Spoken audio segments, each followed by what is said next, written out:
Дорогие сябры, шановные коллеги, дозвольте вас привітаць на новой сустрэчы у стенах Нацыянальнай бібліятэкі Беларусі, якую мы ладзім з нагоды правядзення чарговых юбілеяў, чарговых мерапрыемстваў, чарговых акцый у межах ужо шматгадовага проекта чатырох арганізацый, которые ініцыяваны з нагоды стагоддзя літаратурнага аб'яднання «Маладняк», першага літаратурнага аб'яднання, прафесійнага літаратурнага аб'яднання ў Беларусі.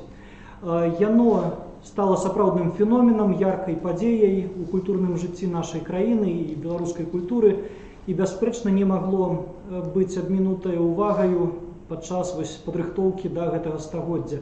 Адмыслова з гэтай мэтаю быў ініцыяваны вялікі праект, мы пра яго яшчэ сёння пагаворым шмат, і у кантэксце святкаванняў мы загадзя за некалькі год да самога ўласна юбілею, стагадовага юбілею «Маладняка» ініцыявалі правядзенне цэлага шэрагу акцый, як у Нацыянальнай бібліятэцы Беларусі, так і у іншых арганізацыях, партнёрах, з которымі мы працуем разам.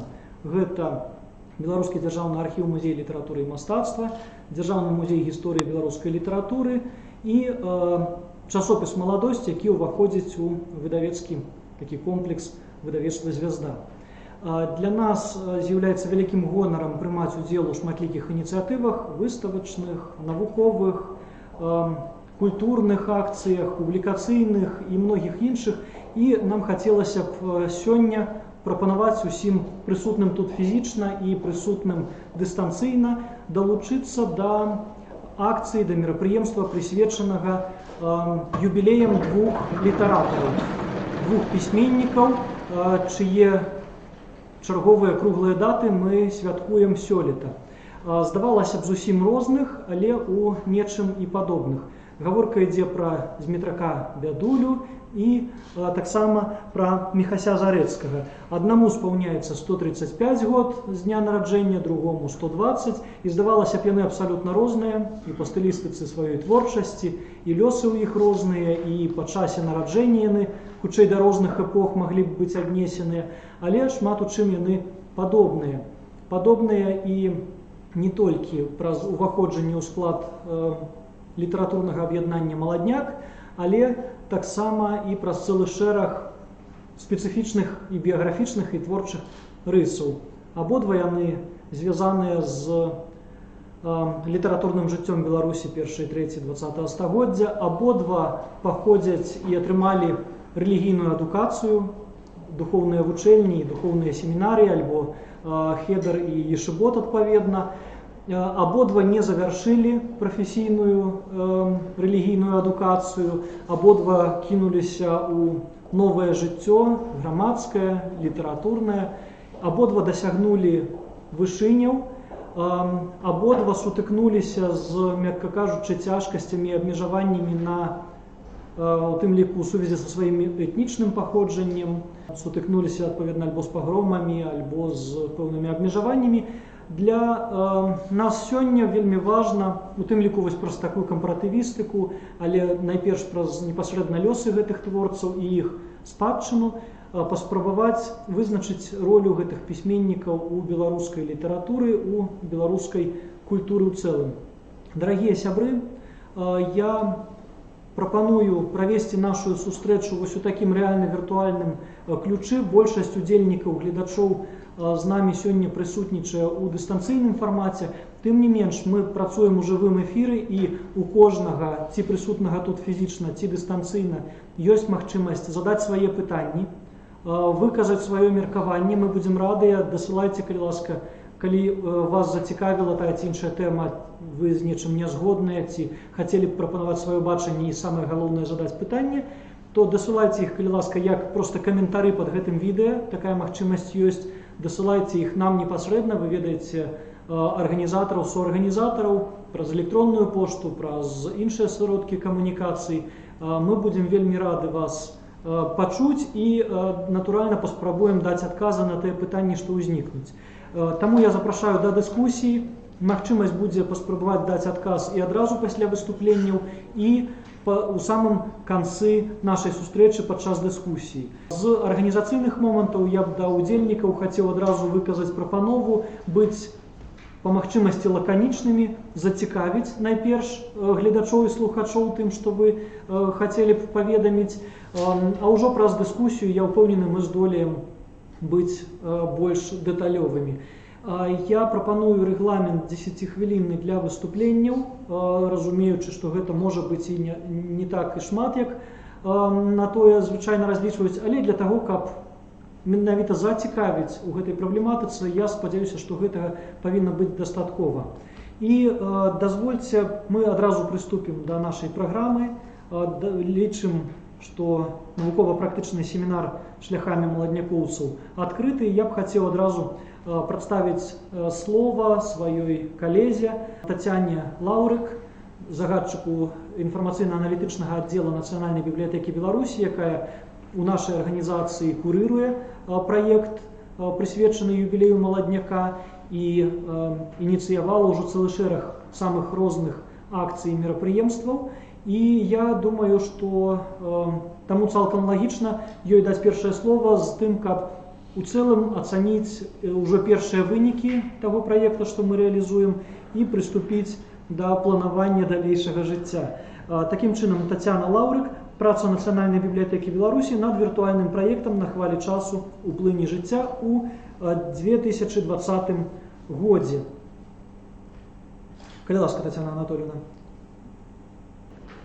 Добрый день, шановные гости нашего мероприемства, удзельники, докладчики. Сегодня мне хотелось рассказать про працу нашего проекта на хвале часу плыні жыцця ў 2020 годзе. Многие ведаюць, конечно, что гэты проект дзейнічае у нас ужо з 2019 года, аднак некалькі слоў пра тых, хто ўпершыню чуе пра проект. На сайте Нацыянальнай бібліятэкі можна убачыць такую, значит, таким выглядзе, так выглядае наш проект на сайте Нацыянальнай бібліятэкі. Асноўная мэта, якую ставіла Нацыянальная бібліятэка при стварэнні проекта, гэта размяшчэнне паўнатэкставых дакументаў літаратурнага аб'яднання «Маладняк», размяшчэнне поўных тэкстаў кніг сяброў маладняка. У 2019 годзе быў заключаны дагавор аб супрацоўніцтве паміж 4 арганізацыямі. Я не буду доўга спыняцца на гэтым, таму што многія ведаюць, як гэта ўсё адбывалася. На гэты час ужо размешчана ў 2020 годзе 6 раздзелаў, віртуальных раздзелаў, прысвечаных пісьменнікам маладнякоўцам.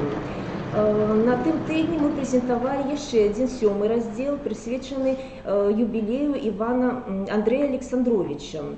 Ну, гэта ўжо 21 год. Ну, вот так выглядае наш віртуальны раздзел на сённяшні дзень. Ну, перш чым расказаць пра 2020 год, пра тое, што адбывалася у нас у 2020 годзе, хацелася закрануць некалькі слоў пра тое, як мы працавалі ў 2019 годзе. Праходзіў шэраг самых разнастайных мерапрыемстваў, прэзентацый, імпрэз, адкрытых лекцый, якія праходзілі ў асноўным у нас у Дзяржаўным музеі гісторыі беларускай літаратуры. Аднак наш праект заўсёды прысутнічаў на ўсіх гэтых мерапрыемствах. Мы знаёмілі з ім нашых даследчыкаў, нашых удзельнікаў праекта. На конец года прошла такая цікавая акция, зацікавіўся нашим проектом Брестская областная библиотека. Им было цікаво, як проходзяць мерапрыемствы, як ствараецца віртуальны раздзел. У выніку у гэтым годзе у іх быў праведзены абласны конкурс віртуальных проектаў Брестскай вобласці, і вот у кастрычніку яны падвялі вынікі свайго таксама конкурса вялікага. 2020 год трэба разглядаць як год, які падзелены на две часткі. Гэта перыяд да пачатку пандэміі COVID-19, калі ў нас актыўна праходзілі яшчэ пэўныя мерапрыемствы, і перыяд, калі ўжо пачалася пандэмія, мы былі вымушаныя шукаць новыя формы папулярызацыі. У 2020 годзе ў пачатку прайшло вялікае мерапрыемства «Дзень летаб'яднання маладняк», якое складалася з 3 частак.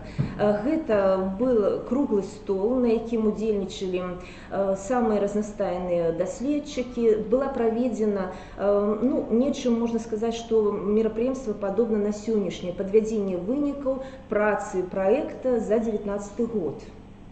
Увечары праходзіла імпрэза святочная з удзелам даследчыкаў, таксама жывога слова народнага літаратурнага тэатра. Была запрошана група сайт-праект на Капіана. І трэцяй часткай выступіла у нас у музеі кнігі, была створаны выстава, дзе размешчаны дакументы не толькі нацыянальнай бібліятэкі, а таксама дзяржаўнага музея і архіва музея літаратуры і мастацтва. Паспелі мы правесці разам з часопісам «Маладосць» лекцыю ад маладняка да маладосці, але, на жаль, гэта была толькі адна лекцыя, таму што пачаўся час пандэміі. На гэты год у нас было запланавана вельмі шмат стварэння віртуальных самых разнастайных раздзелаў. Прычым яны былі прысвечаны знакавым асобам. Гэта Кузьма Чорны, Уладзімір Дубоўка, Янка Скрыган і Андрэй Александрович на пачатак 2021 года. І стала пытанне аб тым, як ствараць гэтыя раздзелы, як іх папулярызаваць і як пазнаёміць грамадскасць з гэтай працай. Кузьма Чорны, у нас праект быў адкрыты ў чэрвені месяцы на час юбілея. На гэты час, вы ведаеце, бібліятэкі, амаль многія установы культуры былі зачынены. Мы вырашылі такім чынам паступіць. Была створана відэапрэзентацыя, запампавана яна была на YouTube, дзе наш супрацоўнік расказаў, прэзентаваў віртуальны раздзел. Некалькі слоў пра сам раздзел. У фондзе нацыянальнай бібліятэкі вельмі шмат кніг Кузьмы Чорнага, таму было прадстаўлена вельмі шмат паўнатэкставых дакументаў. Мы наладзілі сувязь з літаратурным музеем Кузьмы Чорнага. Яны даслалі нам вельмі шмат матэрыялаў, таму было прынята рашэнне стварыць невялікі падраздзел, прысвечаны менавіта літаратурнаму музею, і размясціць усе матэрыялы, якія яны нам дасылалі. Наступны раздзел прысвечаны Уладзіміру Дубоўку. Працу над гэтым раздзелам мы пачалі яшчэ ў канцы 2019 года. Ёсць такія, так скажем, праца была вельмі складаная, мы баяліся брацца за гэтую асобу, таму галоўны раздзел «Жыццё і творчасць» быў падрыхтаваны Ірынай Растаўнай-Богданович, даследчыкам, які пачынаў працу над даследаваннем, так скажем, асобы Уладзіміра Дубоўкі. Мы палічылі, што працы шмат зроблена. Была падрыхтавана відэапрэзентацыя, таксама размешчаная на YouTube, але гэта ўсё было недастаткова. Таму было прынята рашэнне правесці онлайн-конкурс чытальніка ў «Беларусь моя шыпшына», дзе чытальнікі маглі прадставіць свае відэазапісы, творчыя працы з запісамі самых разнастайных тэкстаў Уладзіміра Дубоўкі. Прайшоў ён з 1 кастрычніка па 15 лістапада, і нядаўна мы падводзілі вынікі. Трошкі пазней скажу яшчэ некалькі слоў пра гэты конкурс. І таксама на працягу года мы спрабавалі такую ініцыятыву, гэта далучыць да віртуальнага раздзела паўнатэкставыя алічбаваныя выданні збора твораў Уладзіміра Дубоўкі, і ў канцы года гэта ўдалася зрабіць. Некалькі слоў пра гэты раздзел віртуальны. Размешчана вельмі шмат паўнатэкставых матэрыялаў сучасных аўтараў, больш за 30. Наладжаны сувязі з самымі рознымі арганізацыямі, якія носяць імя Уладзіміра Дубоўкі, таксама дасылалі нам шмат матэрыялаў. Трошкі пра сам конкурс. Конкурс праходзіў 1,5 месяцы. Мы атрымалі каля 880 матэрыялаў. Гэта вельмі нас уразіла. Таму было прынята рашэнне падзяліць удзельнікаў на 4 узроставыя катэгорыі. Падводзілі вынікі не толькі супрацоўнікі бібліятэкі, а таксама запрошаныя журы. Адна з журы сябраў сёння прысутнічае ў нашай зале. Гэта Аксана Алексеевна Данильчик. Ну вот 4 катэгорыі, як бачыце, першае месца, можна пазнаёміцца з імі. Цікава, што ўсе арганізацыі установы, ну многія, якія ўдзельнічалі, вельмі папулярызавалі, расказвалі пра ўдзел у конкурсе на сваіх сайтах.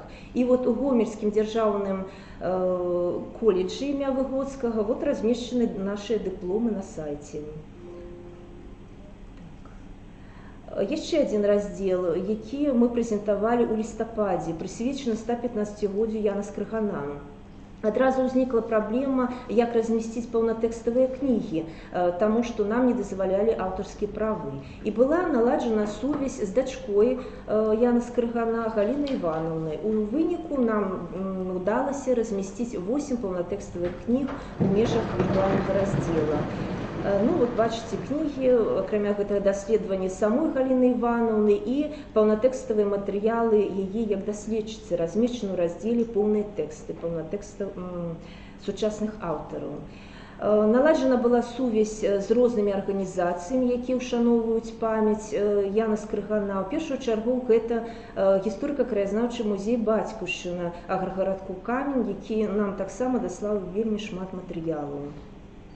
У выніку 12 лістапада нам удалося правесці ў 2020 годзе фактычна адзінае мерапрыемства ў жывым эфіры, не ў жывым эфіры, а жывое мерапрыемства, дзе прысутнічала таксама Галіна Івановна Скрыган і таксама ўсе нашы ўдзельнікі праекта прысутнічалі. 28 лістапада прайшло яшчэ адно мерапрыемства, якое было арганізавана ўжо самой Галінай Івановнай Скрыган у бібліятэцы Маяковскага, дзе зноў жа прысутнічалі ўдзельнікі праекта. Хацелася б некалькі слоў сказаць пра папулярызацыю нашага праекта. У гэтым годзе мы стварылі рубрыку да 100-годдзя летаб'яднання «Маладняк», дзе можна знайсці ўсе матэрыялы, цікавосткі, розныя навіны пра віртуальны праект. Ну, што ў нас адбываецца. І падобная ж рубрыка створана ў часопісе на сайце часопіса «Маладосць», прычым яшчэ з пачатку праекта. У сувязі з тым, што праводзіўся конкурс і было даслана вельмі шмат творчых прац, было прынята рашэнне стварыць суполку ў Facebook «О, Беларусь моя шыпшына», куды далучылася вельмі шмат і ўдзельнікаў, і даследчыкаў нашага праекта. Тут маглі пазнаёміцца з праектам і самі ўдзельнікі, таксама журы і іншыя даследчыкі. Мы таксама вырашылі, што для таго, каб захаваць усе творчыя працы нашых удзельнікаў, была створаны спецыяльны плейліст на YouTube-канале, які называецца «Беларусь моя шыпшына», дзе размешчаны творчыя працы ўдзельнікаў. Ну, на сённяшні дзень ўжо 860 творчых прац, якія можна заўсёды прагледзець. Ну, іншыя таксама матэрыялы у нас усіх нашых ініцыятыў размяшчаюцца у кнігі Беларусі на YouTube-канале. Акрамя гэтага, хацелася падзначыць, што мы пачалі супрацоўнічаць з роднымі пісьменнікаў-маладнякоўцаў. Наладжана сувязь з Галінай Івановнай, Ефім Самуілавіч Плаўнік, таксама далучаны да нашага віртуальнага раздзела, да нашага праекта. Ну і сёння вы пачуеце яго выступленне. Ну вот, амаль асноўнае, чым мы займаліся ў 2020 годзе. Адзінае, што хацелася б мне дабавіць яшчэ, што як літаратуразнавец я проста была, канешне, вымушана падрыхтаваць вялікую такую прэзентацыю, чым займалася Нацыянальная бібліятэца ў 2020 годзе, менавіта наш праект, але у раздзеле на старонцы канферэнцыі нашай можна будзе пазнаёміцца таксама з маім даследаваннем прысвечаным аповесці Змітрака Бядулі ў рэцэнзіях маладнякоўцаў. І таксама як разглядаецца аповесць Салавей у кантэксце гістарычнай прозы. Вялікі дзякуй за ўвагу.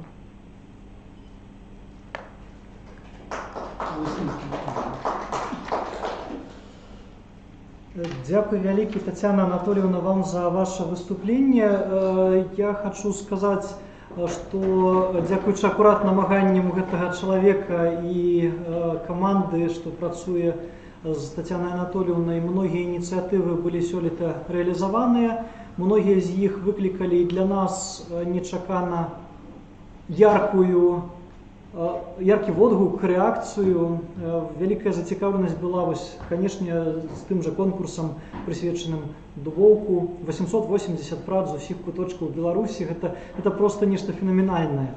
Калі і дзеткі, і дарослыя ад 5 год до 85 дасылалі свае працы з сельскіх школ, з раённых, сельскіх, гарадскіх бібліятэк, калі чыталі, як умелі, творы Дубоўкі перад камерай, ва ўмовах ковіду, ва ўмовах ізаляцыі, вельмі асцярожна. Гэта сапраўды пра многае сведчыць, у тым ліку пра, канешне, зацікаўленасць да сучаснай беларускай літаратуры, да літаратуры 20-го стагоддзя, да літаратуры ўжо класічнай. І думаю, што мы павінны працягваць сваю працу па прыцягненню цікавасці да беларускай літаратуры, шукаючы новыя формы. Дзякуй вялікі, Тацяна Анатольевна, за вашу працу. У нас пакуль не паступаюць пытанні, але ўжо ідуць станоўчыя, так бы мовіць, вельмі пазітыўныя водгукі датычна гэтай самой ініцыятывы і сённяшняй сустрэчы ў прыватнасці. Таму дзякуй вялікі.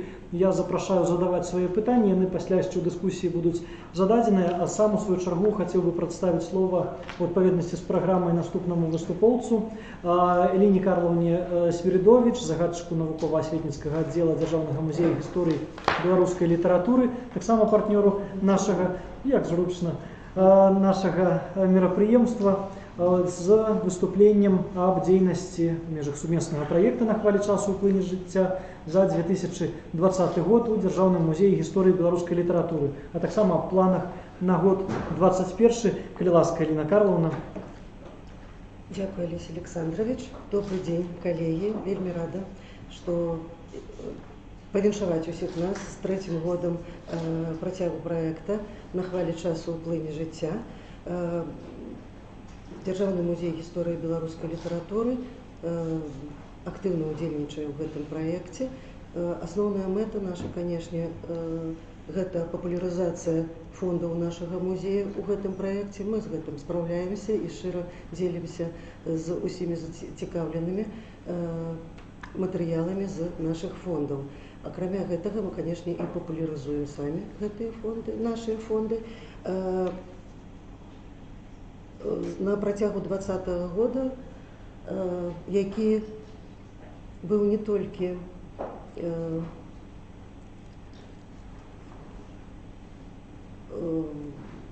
страшным, так скажем, у плане пандэміі, а які нас таксама яшчэ і навучыў шмат чаму, таму што мы навучыліся працаваць у віртуале. І усе асноўныя нашы падзеі адбываліся на старонках соцсетак нашага музея, на YouTube-канале нашага музея і на сайце. І гэта вельмі прыемна, мы адкрылі ў сябе новыя магчымасці, навучыліся шмат чаму. На працягу 2020 года музей прэзентаваў віртуальныя выставы, прысвечаныя Максіму Лужаніну, Міколу Федаровичу, Паўлюку Трусу, Владимиру Жылку.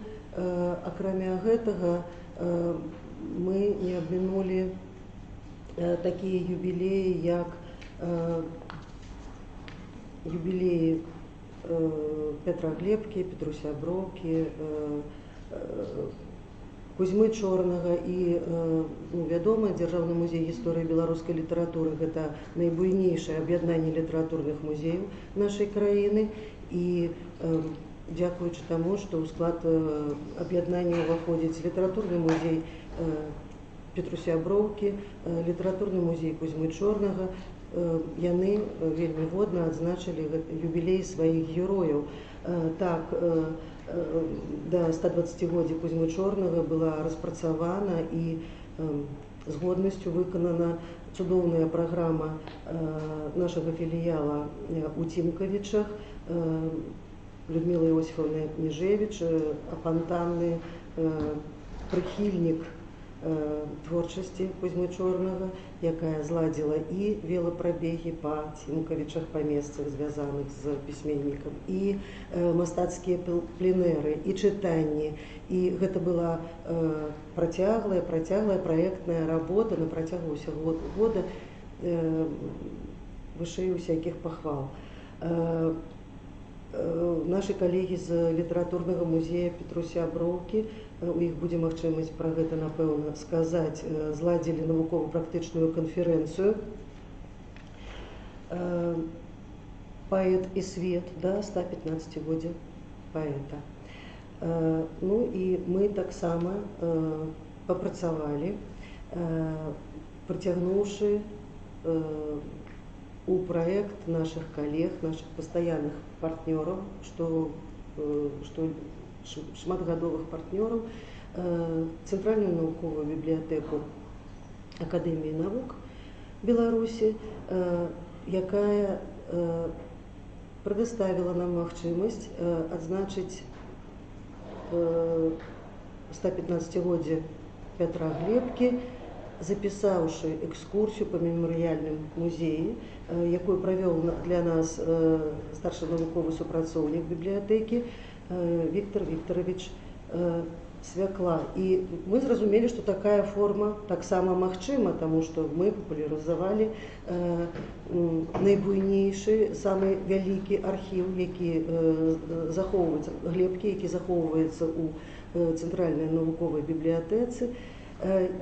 І таксама у рамках святкавання 115-годдзя Петра Глебкі была запісана лекцыя даследчыцы Ганны Севярынец «Петро Глебка шляхам шыпшыны». Не обминули мы, конечно же, и юбилеи Владимира Дубоўкі. Як выразілася Ганна Константиновна, першае 120-годдзе Владимира Дубоўкі. У гэтым нам дапамог наш пастаянны партнёр, архіў музей літаратуры і мастацтва, ведучы навуковы супрацоўнік Віктор Жыбуль. Мы запісалі з ім лекцыю, і гэта навінка, гэта тое, што ён вышукаў у сваіх даследаваннях. Лекцыя «Нататнікі Владимира Дубоўкі як ключ да неспазнаных старонак жыцця і творчасці». У праекце мы таксама знайшлі, пазнаёміліся з Галінай Івановнай Скрыган і запісалі інтэрв'ю з ёй, нефармальнае інтэрв'ю, у якой яна натхнёна, цудоўна распавядае пра свайго тату. І вось літаральна у студзені мы давыканалі свой план 2020 года і запісалі яшчэ адну лекцыю, якая будзе неўзабаве выкладзена на нашым YouTube-канале. Лекцыя да 110-годдзя паэта Зямы Піваварова, сябры ленінградскай філіі Белапа, маладніка, якую пагадзіўся таксама зрабіць з намі Віктор Жыбуль. Лекцыя пад назвай «Зяма Піваварова з прагнасцю да жыццёвага гарэння». Вельмі цікава. Я выключыла правду.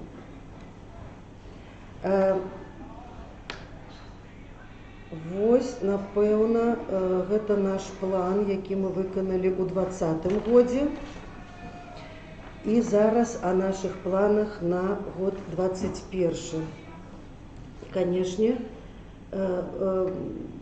план 2021 года по литературному объединению «Молодняк» наш музей поставил основные імёны гэта 115-годдзе Андрэя Александровича як аднаго з заснавальнікаў аб'яднання паэтаў, літаратараў і пісьменнікаў «Молодняк», Міхася Зарэцкага, Міхася Чарота, Юлія Таўбіна і Кандрата Крапівы. Але ж Кандрата Крапіву мы будзем разглядаць, канешне, і як аднаго з чальцоў і «Молодняка» і ўзвышша, але ж больш у рэчышчы яго сатырычнай творчасці, якая распачалася падчас вайны у баявым лістку «Раздавім фашысцкую гадзіну», які потым перарос у часопіс «Вожык». І у сувязі з гэтым, да, ну і, канешне же, 135-годдзе Змітрака Бядулі. Хачу, дарэчы, нагадаць, што Дзяржаўны музей гісторыі беларускай літаратуры у 2020 годзе стаў ініцыятарам вяртання парэшткаў пісьменніка на радзіму, і дзякуючы Дзяржаўнаму музею гісторыі беларускай літаратуры і менавіта дырэктару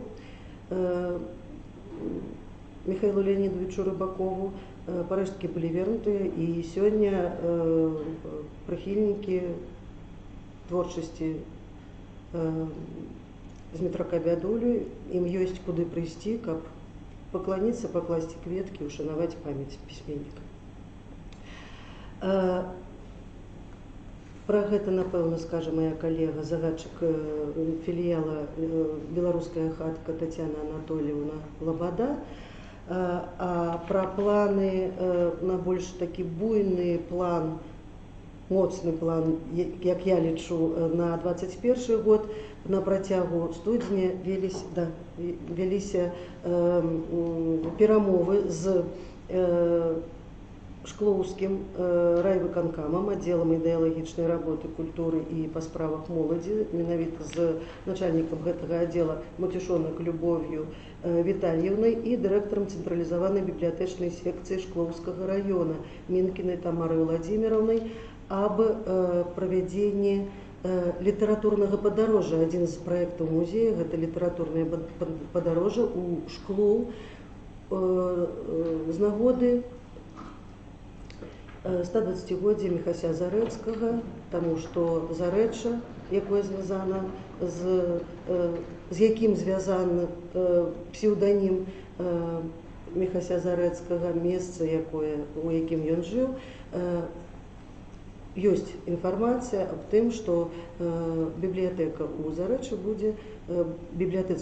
будзе надана імя Міхася Зарэцкага. Да гэтага 20 лістапада мы плануем літаратурнае падарожжа ў Шклоў, і зараз ідзе, распрацоўваем план гэтага мерапрыемства. Мы запрашаем усіх зацікаўленых далучацца да гэтага літаратурнага падарожжа.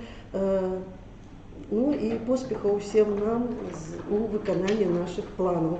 Дзякуй. Дзякуй вялікі. Дзякуй вялікі, Елена Карлаўна. Сапраўды, Дзяржаўны музей гісторыі беларускай літаратуры стаў ад пачатку адным з галоўных рухавікоў вось гэтага праекту на хвалі часу ў плыні жыцця і мае ўжо шмат дасягненняў, у тым ліку ў межах гэтага праекту. Дзейнасць музея шырока вядомая, мы пра гэта яшчэ сёння сапраўды шмат пагаворым. У значнай меры тыя ініцыятывы, пра которые мы сёння кажам, яны якраз рэалізаваныя дзякуючы намаганням музея. Я думаю, што мы можам ісці далей, бо пытанні ў нас пакуль паступаюць у выглядзе толькі пазітыўных водгукаў на дзейнасць у тым ліку музея. Таму дзякуй вялікі. Мы прыступаем у адпаведнасці з праграмай да наступнага паведамлення Святланы Воцінавай, галоўнага рэдактара часопіса «Маладосць», рэдакцыйна-выдавецкай установы «Выдавецкі дом Звязда», таксама нашага партнёра з аглядам публікацый у часопісе «Маладосць», прысвечаных літаратурнаму аб'яднанню «Маладняк». Толькі за гэты 2020 год, бо іх было вельмі шмат. Хто сочыць, сапраўды мог нават здзівіцца. Калі ласка, Святлана Дмитрівна. Да, вітаю ўсіх і рэальных і віртуальных удзельнікаў нашай сустрэчы. Удзел часопіса «Маладосць» як партнёра праекта «На хвалі часу ў плыні жыцця» на працягу ўсяго 2020 года. Найперш, гэта было размяшчэнне ўсіх матэрыялаў праекта, абсалютна ўсіх матэрыялаў праекта на старонцы часопіса «Маладосць» сайта «Выдавецкі дом Звезда». У нас створана асобная укладка на нашай старонцы «Маладосць», укладка да стагоддзя маладняка, і публікацыі гэтыя самага рознага кшталту. Гэта і вялікія артыкулы, прысвечаныя юбілеям пісьменнікаў, чыі юбілеі прыпалі на 2020 год, і кароткія прэс-рэлізы, пост-рэлізы мерапрыемстваў, і асноўным галоўным чынам паведамленні пра адкрыццё чарговага віртуальнага раздзела на партале Нацыянальнай бібліятэкі Беларусі «На хвалі часу ў плыні жыцця». Усяго за час існавання праекта на нашым сайце размешчана 73 публікацыі. За 2020 год на старонках часопіса «Маладосць» размешчана 9 вялікіх артыкулаў, прысвечаных юбілеям, і гэтыя ж артыкулы таксама размешчаны і на сайце. 9 артыкулаў, але яны размешчаны ў 7 нумарах часопіса «Маладосць». Гэтыя часопісы цяпер знаходзяцца на стале ў разгорнутым выглядзе, і тыя, хто тут прысутнічае, могуць пазнаёміцца з гэтымі артыкуламі. І я зраблю невялікі такі кароткі агляд гэтых артыкулаў. Пачыналі мы са студзеньскага нумара. У студзеньскім нумары адразу 2 артыкулы праекта «На хвалі часу ў плыні жыцця». Першы з іх артыкул Тацяны Лаўрык «Я пакінуў у дарозе многа» да 115-годдзя Владзіміра Хадыкі. У гэтым артыкуле і інфармацыя пра адкрыццё віртуальнага раздзела, прысвечанага Хадыку на партале Нацыянальнай бібліятэкі Беларусі, і факты з біяграфіі. Як выказаўся пра яго біяграфію любімы маладосцеўскі аўтар 70-х гадоў Рыгор Бярозкін, тыповая біяграфія паэта-маладнякоўца другога закліку, другой хвалі. І чым тыповая сапраўды яго творчая біяграфія, каб гэта патлумачыць, я працытую артыкул. Паэта перастаў задавальняць гэты юнацкі галоп па жыцці, бяздумнасць і бесклапотнасць, якая характарызавала паэзію маладнякоўцаў. Ён становіцца лірыкам, звяртаецца да раздумлівага, скупога і дакладнага слова. Таму крытыка не зусім прыхільна сустракала яго паэзію, абвінавачвала ў невыразнасці, містыфікацыі, суб'ектыўнасці пачуццяў. Ад маладых паэтаў тады чакалі стварэння грамадзянскай лірыкі, ухвалення надыходу дыктатуры пралетарыяту. На агульных сходах пісьменнікаў яго імкнуліся перагартаваць.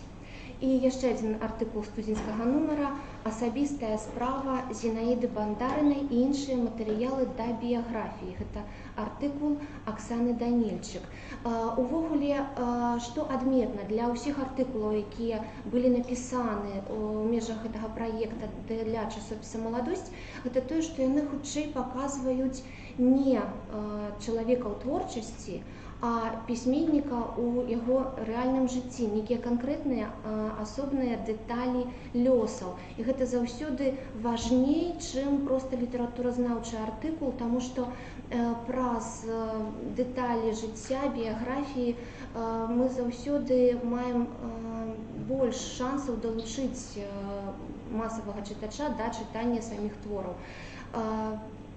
Жыццё, абставіны біяграфіі больш тлумачаць, чым сама творчасць. І вот адзін з такіх артыкулаў гэта асабістая справа Зінаіды Бандарынай. Тэма творчасці і лёсу Зінаіды Бандарынай была працягнута спадарняй Аксанай Данільчык і ў майскім нумары нашага часопіса. Гэты артыкул называўся «Фронтавыя дарогі» маладнякоўкі Зінаіды Бандарынай, і гэта быў расповед, безумоўна, пра жыццё пасля маладняка. Як піша Аксана Данільчык у артыкуле, у адных яно было кароткім, на долю іншых выпалі выпрабаванні не толькі гадамі сталінскага тэрора, але і вайной. Сярод апошніх Зінаіда Бандарына. Гэты артыкул пададзены ў суправаджэнні даволі вялікай падборкі вершаў, што узмацняе яго каштоўнасць і вартасць. Наступны нумар, які утрымліваў старонкі пад шыльдай на хвалі часу ў плыні жыцця, гэта быў чэрвеньскі нумар з прысвячэннем юбілею Кузьмы Чорнага. Артыкул быў напісаны рэдактарам часопіса «Маладосць» Кірылам Мяцеліцай, называўся «Сурвэткі і саваны. Памяці Кузьмы Чорнага». Настрой гэтага артыкула засведчаны, напрыклад, у такіх радках я зрабіла некалькі выпісак. Пісьменнік заўсёды быў акружаны людзьмі, але пры гэтым, як і пераважная большасць яго герояў, знаходзіўся ў экзістэнцыяльнай адзіноце, да якой дадавалася яшчэ і адзінота інтэлектуальная. Зусім не на пустым месцы ўзнік дзённікавы запіс Чорнага пра сучасных яму літаратараў, якія не ведаюць, пра што пісаць, шукаюць тэм і сюжэтаў, гавораць аб нейкіх літаратурных знаходках і сядзяць макам на здрабнеласці расійскай савецкай літаратуры. Да яго, як да прызнанага мэтра, часта звярталіся за парадай маладыя аўтары, але не так шмат было тых, хто мог бы нешта параіць самому Чорнаму. Яшчэ адна цытата.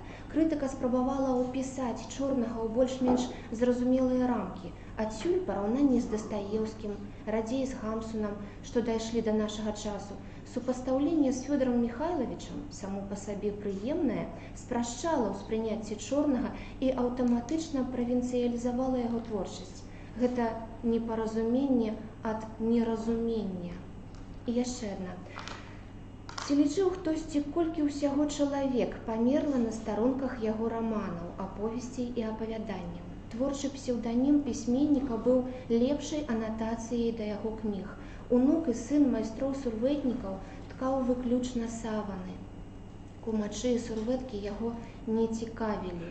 Хаця, і гэта не высеч сякерай, як і большасць тагачасных маладых літаратараў, Чорны спачатку таксама паддаўся спакусе панарамнага асвятлення вялікіх тэм, але пры гэтым ён не быў ні экзальтаваным рэвалюцыйным гарлапанам, ні блазнаватым народнікам. Дровы і запалкі прыцягвалі яго больш, чым агонь, і гэта сялянская дробязнасць у выніку выкрышталізавалася ў рэдкі пісьменніцкі дар. Ліпеньскі нумар часопіса «Маладосць» таксама адзначаны праектам на хвалі часу ў плыні жыцця. Гэтым разам праект, артыкул, дакладней не артыкул, а прадмова да публікацыі Леапольда Родзевіча, так і называлася. Уся публікацыя «Багаты і бедны», публікацыя Тацяны Лаўрак да 125-годдзя Леапольда Івановича Родзевіча. Суправаджае гэты артыкул уласна п'еса «Багаты і бедны» у захаванай рэдакцыі, як яна была надрукавана ўпершыню, і у афармленні артыкула выкарыстаны сканы старонак першай публікацыі, што дае магчымасць чытачам перамясціцца трохі ў часе. У вераснёўскім нумары нашага часопіса размешчаны артыкул Ганны Севярынец да дня нараджэння Владзіміра Дубоўкі пад назвай «Вага ўзятых абавязкаў». Гэта, напэўна, найбольш насычаны дэталямі матэрыял, ён і самая вялікая публікацыя 2020 года ў нашым часопісе датычна праекта на хвалі часу ў плыні жыцця, і гэта скрозь дэталі. Паколькі часу у мяне мала, я не магу працытаваць як папярэдні артыкул, але чытачы могуць звярнуцца да нашых старонак. У кастрычніцкім нумары таксама дзве публікацыі. Першая з іх верш Яўгена Скіпскага верш памяці закатаваных у ноч расстраляных паэтаў, што лагічна для кастрычніцкага нумара. І яшчэ адзін артыкул «Казахстан і беларуская літаратура. Імёны і факты». Артыкул Алеся Карлюкевіча. Трошкі больш чым 3 десяткі асобаў апісаны ў гэтым артыкуле, і трошкі менш чым 2 десяткі з іх падвергліся сталінскім рэпрэсіям, і у тым ліку гэта і тыя, хто меў дачыненне да аб'яднання «Маладняк». Лістападаўскі нумар – гэта зноў артыкул Тацяны Анатольевны Лаўрык «Душа адраджаецца ў сэрцах родных і блізкіх да 115-годдзя з дня нараджэння Яны Скрыгана». І гэта таксама дэталі біяграфіі, гэта праз успаміны дачкі Галіны Івановны Скрыган. Працытую тут кароткая цытата. «З замілаваннем Галіна Івановна піша пра тое, як бацька яе маленькую любіў насіць на плячах і спяваць адну мелодыю, як пазней яна даведалася ля мажорны танец Эдварда Грыга». Я завершаю агляд публікацыі часопіса «Маладосць» за 2020 год у межах праекта нашага, але хочу яшчэ сказаць колькі слоў пра конкурс чытальнікаў у «Беларусь моя шыпшына», прысвечаны дню нараджэння Уладзіміра Дубоўкі. Акрамя таго, што усе пераможцы, усе, хто атрымліваюць дыпломы гэтага конкурса, усе атрымаюць падарункі ад часопіса «Маладосць», але спецыяльныя дыпломы і спецыяльныя падарункі ад часопіса «Маладосць» атрымаюць яшчэ 2 чалавекі. Прыз сімпатыі часопіса «Маладосць» дастанецца Колесавай Арыне, 15-гадовай вучаніцы сярэдняй школы нумар 1 горада Клічава, і Пузаўкову Ягору, таксама 15-гадоваму вучню гімназіі горада Дзяржынска. Мне потым было прыемна даведацца, што гэты наш выбраны пераможца вучыцца ў той гімназіі, якая была некалі школай, якую закончыла я. Дзякую. Дзякуй.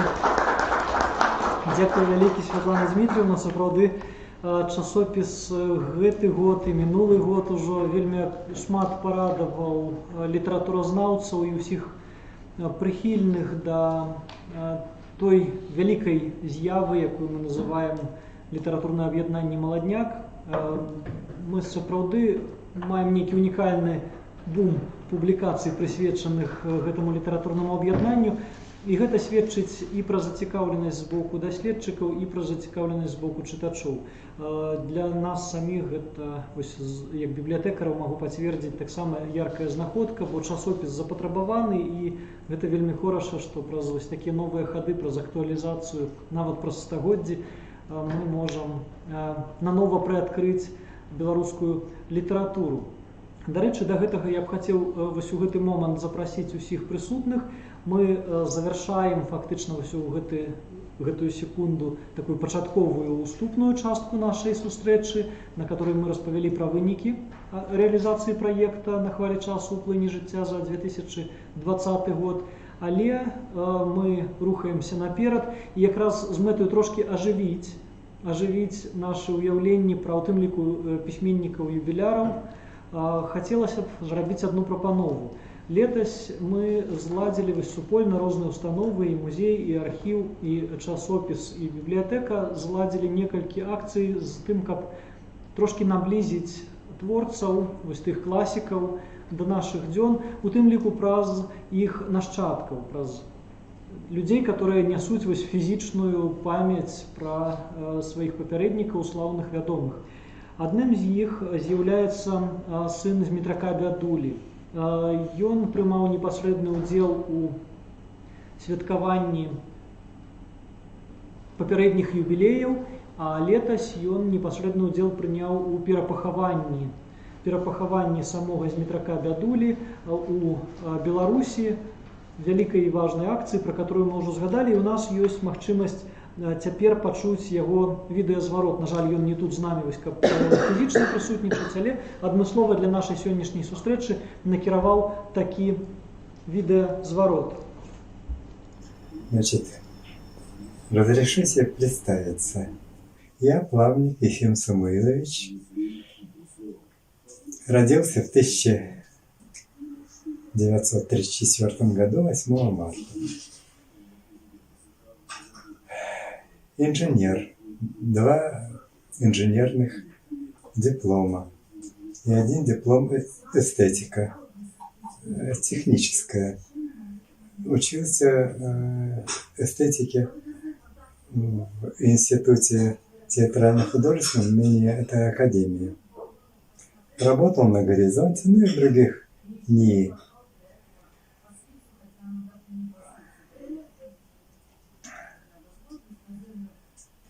В прошлом году, в конце прошлого года, произошло весьма для нашей семьи знаменательное событие перезахоронения отца. Это был очень длительный процесс. Перезахоронение должно было состояться еще много лет тому назад. Предлагали этого сделать, спрашивали моего разрешения. Я, конечно, был бы рад, если бы это дело произошло. Но удалось сделать это только после того, как за это взялся фонд Марии Магдалены. Я как раз этого одного главного представителя фонда Александра Сапегу попросил. Он согласился и сказал, что должно все получиться, потому что Змитрака Бядулю повсюду знают, все о нем очень высокого мнения, и, конечно же, никаких препятствий быть не должно.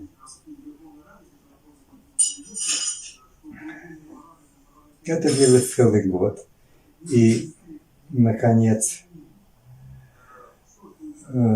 произошло 3 ноября, как раз в день его смерти, перезахоронение на Восточном кладбище.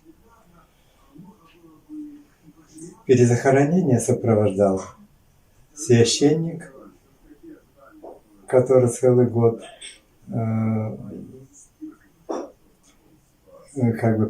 на целый год приютил его прах в своей церкви Бобруйской, самой красивой Бобруйской церкви. Предлагал захоронить в крипте отец Федор в нашей роскошной церкви, по-моему, всех святых, которая недалеко от вас находится, от вашей библиотеки. Но то ли ему разрешения не дали, то ли что такое, какое-то препятствие там было. Ну, по крайней мере, на перезахоронение он послал свой хор певчий, и там было очень основательное богослужение, которое провел отец Виктор из Бобруйской церкви. И также в этом участвовал и как там всебелорусский раввин Григорий Абрамович, если я не ошибаюсь, что тоже было не лишнее. Я не могу сказать, что отец был верующим, потому что я просто не знаю. Хотя и он обучался в Ешиботе, но это ни о чем не говорит, тем более, что его оттуда выперли через 3 года. Нашли у него совершенно непозволительные для изучения этих дисциплин. Непозволительные это были его стихи и рисунки. Он очень неплохо рисовал. Ну, после этого, я уже не буду биографию рассказывать его. Вам это все известно. И вообще, должен сказать, что отца я узнал только по его биографов, от его биографов. Их было очень много. Биографию написали больше 40 человек. Биографию Змитрака Бядули. Тогда еще были живы которые его могли знать до войны.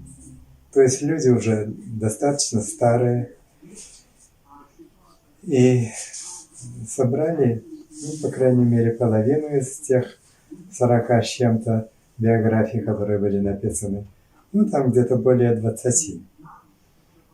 И сделали книгу, которая у вас наверняка имеется, которая называется, если я не ошибаюсь, «Вспомины про Дмитра Дедулю». Есть такая, наверное? Да.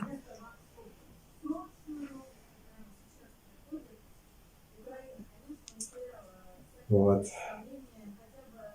Ну, много литераторов, литературных деятелей писали о нем. Это просто бесчисленное количество. Что наверняка это у вас есть, но это просто нужно прокопаться в архивах. И там найдется такое, что вы будете, наверное, удивлены. То, чего еще не было нигде напечатано. К сожалению, на сегодняшний день вот таких исследователей Дмитра Дедули что-то особенно не находится.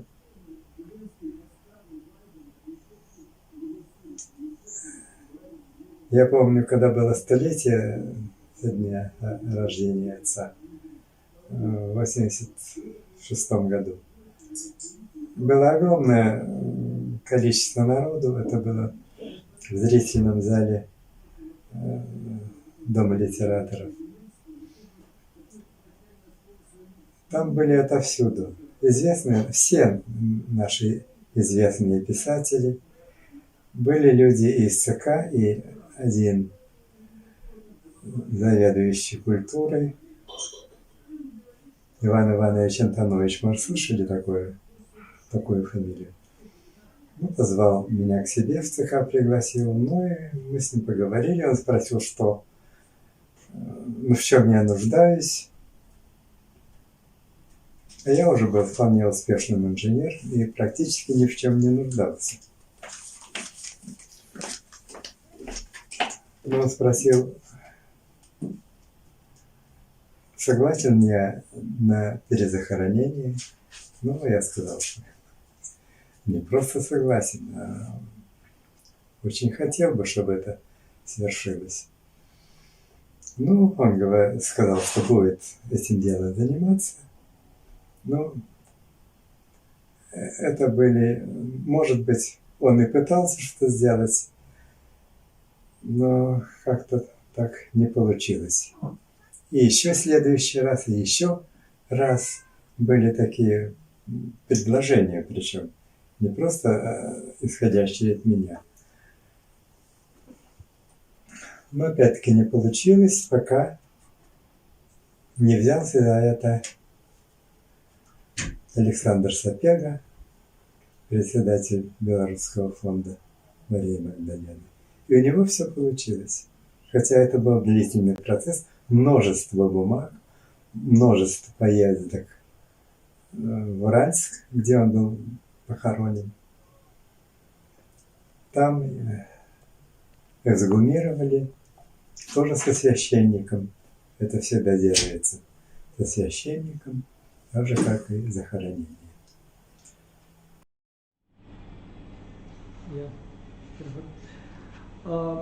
Мы павінны падзячыць Ефіму Самуілавічу Плаўніку за яго далучэнне да нашай ініцыятывы. Бясспрэчна, для нас за гонар было праз яго асобу ў нейкай ступені далучыцца да справы яго бацькі, да справы маладнякоўцаў.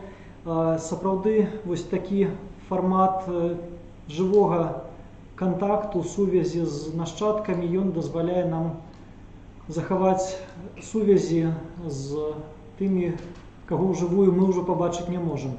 І летась сапраўды і тут вось у Нацыянальнай бібліятэцы адбываліся сустрэчы з дачкою Яна Скрыгана, з таксама жонкою Рыгора Барадуліна, з тым жа Ефімам Самуілавічам Плаўнікам у нас былі сустрэчы, і я ўпэўнены, што падобная сувязь праз сваякоў, праз сяброў, праз блізкіх людзей павінна існаваць. Яна ажыўляе персонажаў, которые для нас нередко успрымаюцца як сімвалічныя істоты з подручника ці з п'едэстала, которые так ці іначай все ж былі жывымі людзьмі.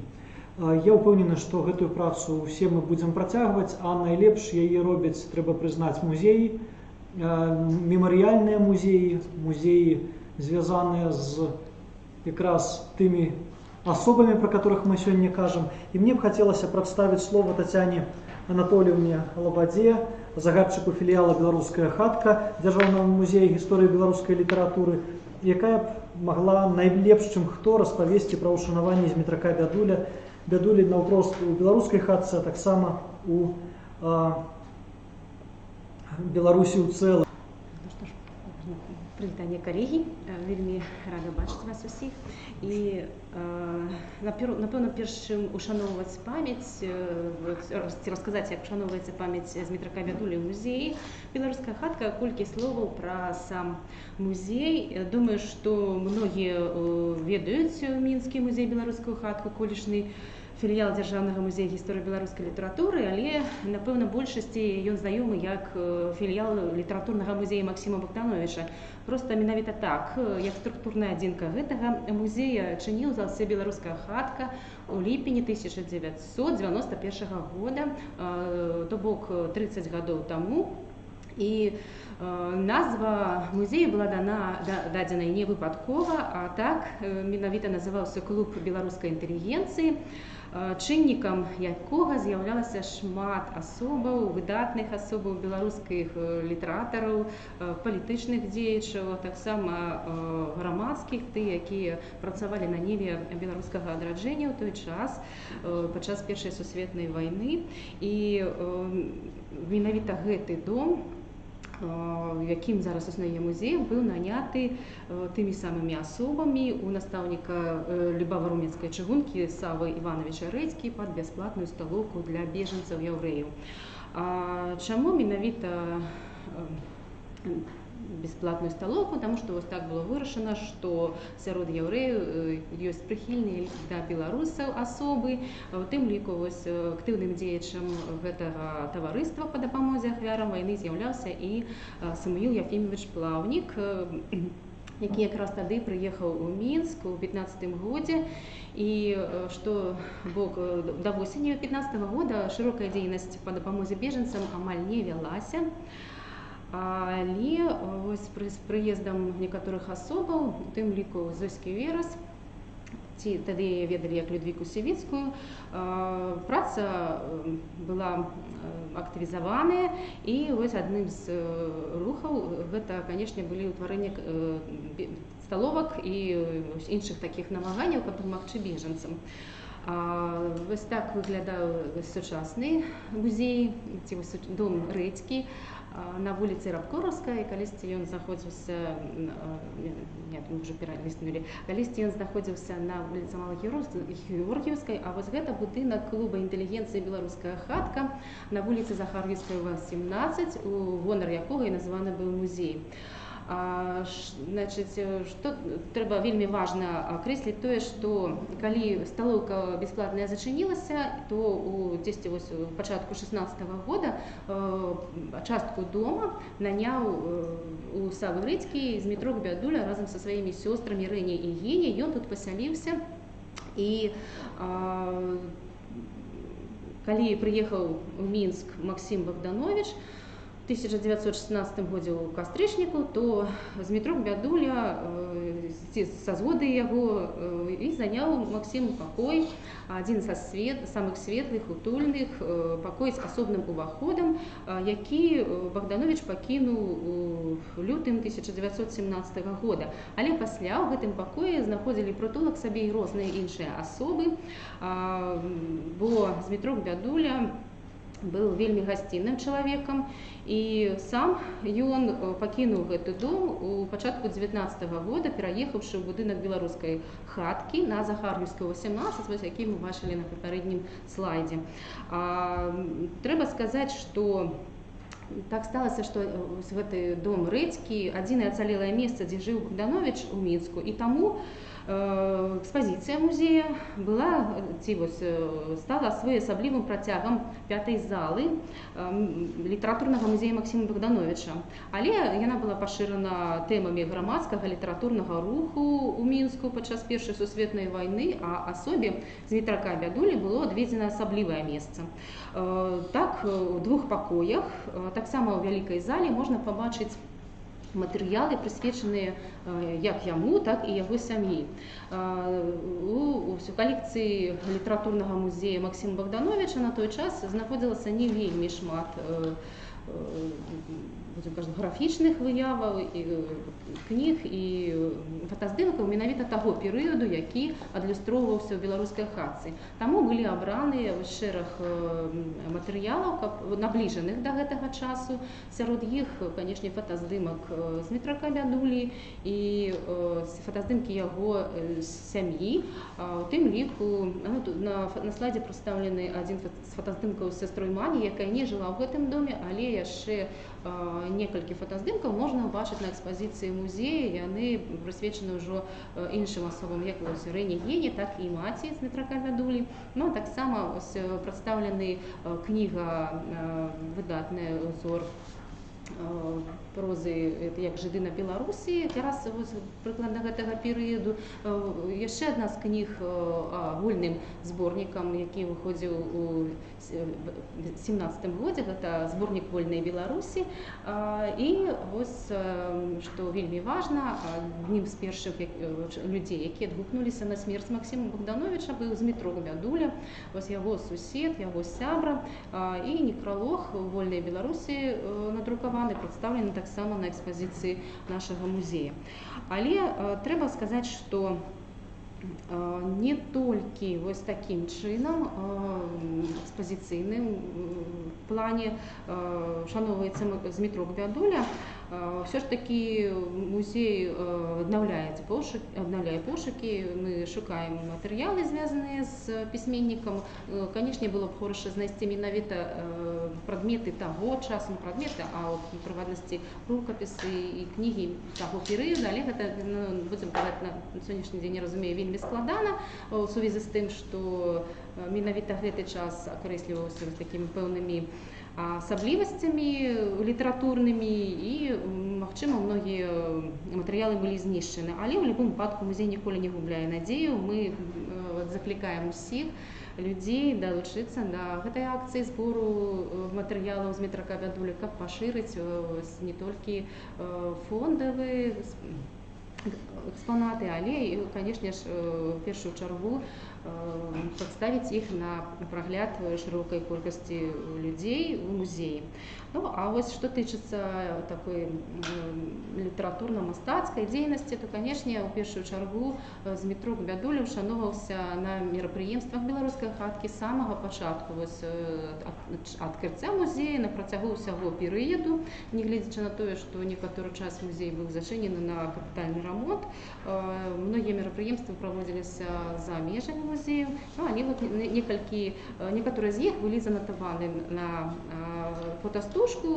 Сёння, канешне, гэта прасцей, можна зрабіць цифравыя фотаздымкі. Раней больш складанасцей узнікала, таму з даўнейшых мерапрыемстваў у нас прадстаўлена якраз мерапрыемства ці вечарына «Спамін-успамін», якая была прысвечана выхаду выбраных твораў у Змітрака Бядулі ў 2007 годзе.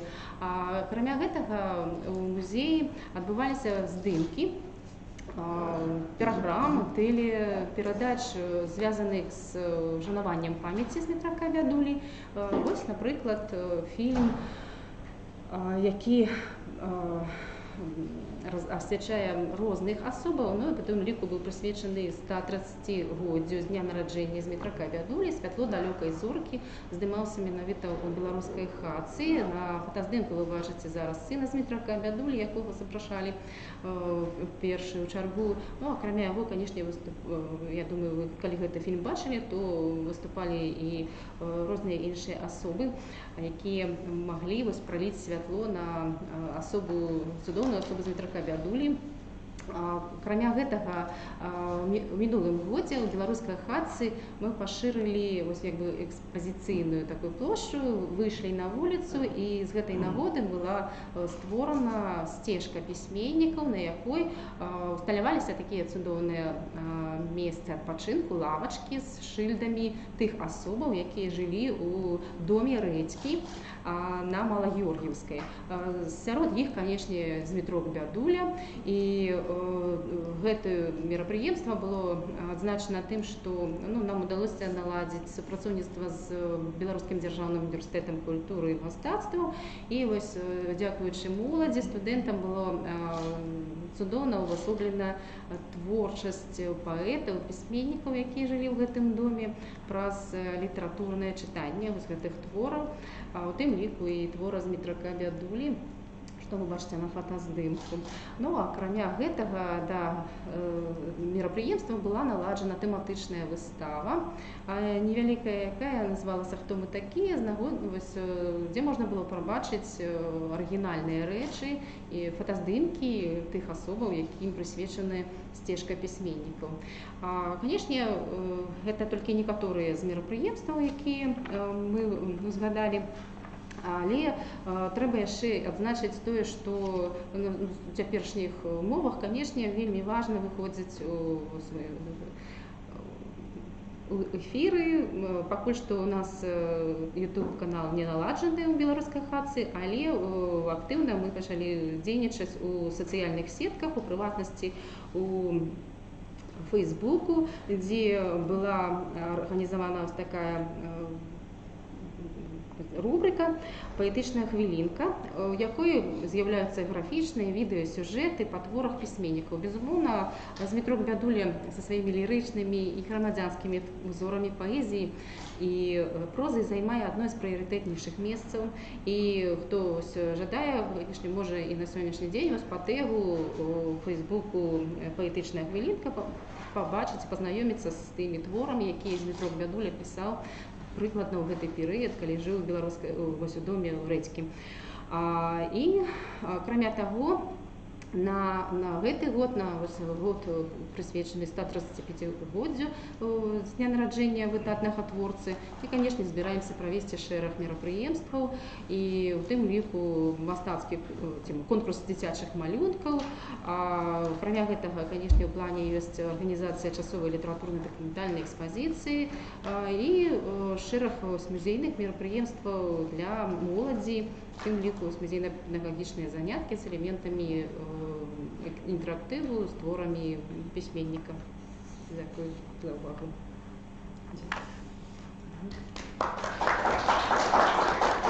Дзякуй вялікі, Тацяна Анатольевна. Я думаю, што многія з тут прысутных памятаюць і перапахаванне рэштку Змітрака Бядулі і многія іншыя акцыі, которые сапраўды праходзяць на базе беларускай хаткі. Шмат хто з тут прысутных вучыўся ці звязаны з універсітэтам культуры, і таксама праз яго да вас, як я, напрыклад, прыйшоў у свой час. Урэшце, сам па сабе драўляны дамок у цэнтры Мінску, который заціснуты на сёння шматпавярховымі будынкамі, але тым не менш, калі яго бачыш, прыцягвае да сябе увагу, бясспрэчна вабіць. Я упэўнены, што ён такім застанецца і надалей. І дзякую вялікі за тую працу, што вы робіце. Упэўнены, што у вас вялікая будучыня якраз праз, магчыма, ажыўленне нашай літаратуры. Але ўсё ж ад аповеду пра беларускага пісьменніка, пра яго месца фізічнае, месцазнаходжанне, месца працы, месца жыцця, хацелася б перайсці і да яго творчасці. Я хацеў бы запрасіць спадара Анатолія Трафімчыка, вядучага навуковага супрацоўніка Цэнтра даследаванняў беларускай культуры, мовы і літаратуры Нацыянальнай акадэміі навук, кандыдата філалагічных навук, калі ласка, з выступленнем пра Змітрака Бядулю і трансфармацыю яго поглядаў. Дякую вялікі. Паколькі часу, конечно, маловато, так я такими разгорнутыми тезисами буду выкладаць думкі, за вашу дазволу. Што датычыцца Змітрака Бядулі, ён пачынаў, як усе мы ведаем, у пачатку 20-го стагоддзя, это час даволі бурхлівы, і ў выпадку з Беларусю у мастацтве да матываў сацыяльных дадаваліся нацыянальныя.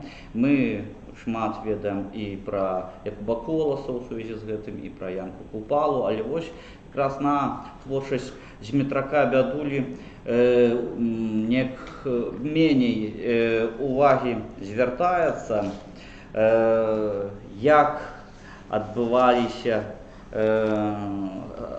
станаўленне, якія змены ў яго творчасці. Таму хацелася б гэту увагу якраз і звярнуць.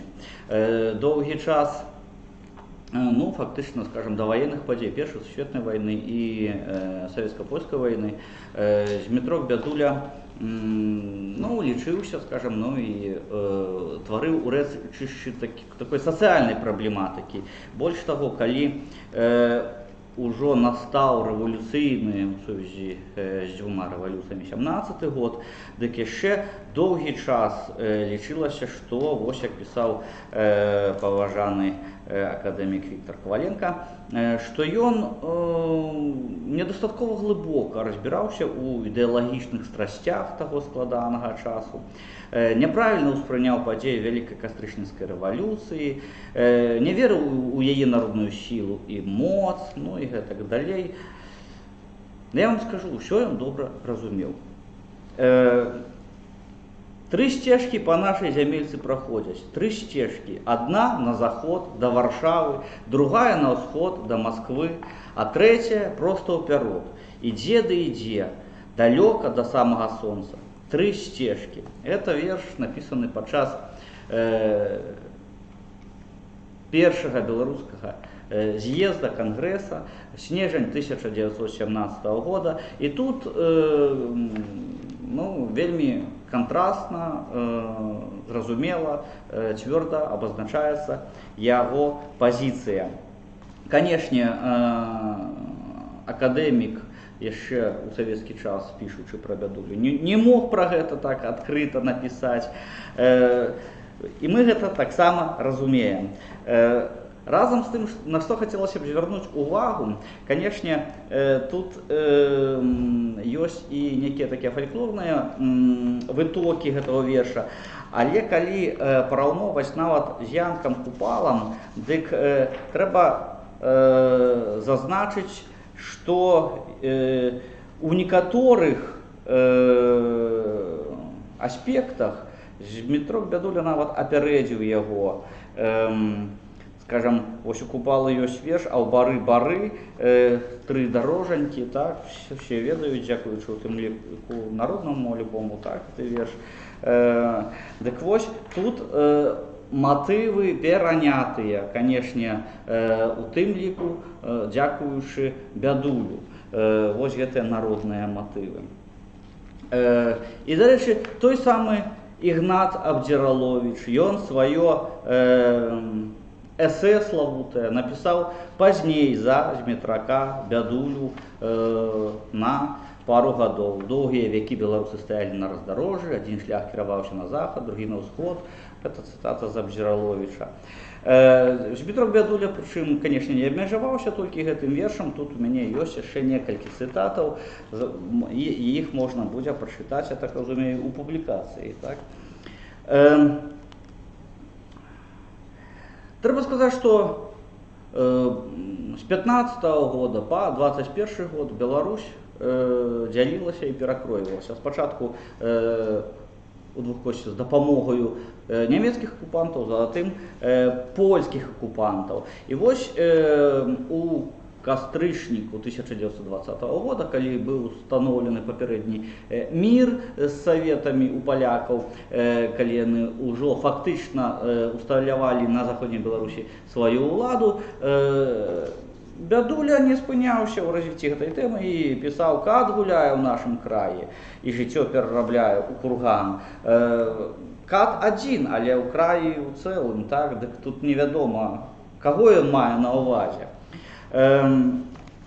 Без гэтай канкрэтызацыі.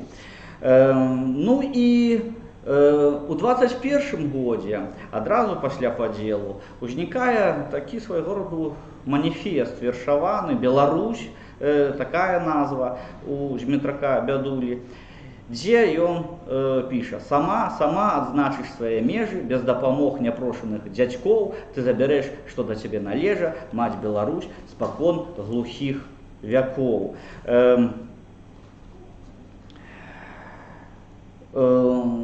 У 22 годзе развівае тэму «Гасціны Беларусь карміў», тьму дармаедаў іх выпраўляў у свет на рынкі гандляваць, дзе налаўчылись край за грошы прадаваць. Трэба сказаць, што, канешне, з гучнымі вершамі ў гэты час выступіў і Янка Купала, і Якуб Колас, нас падзялілі, хто чужаніцы, так, мы ўсё гэта ведаем, а вось пра Бядулю забываем.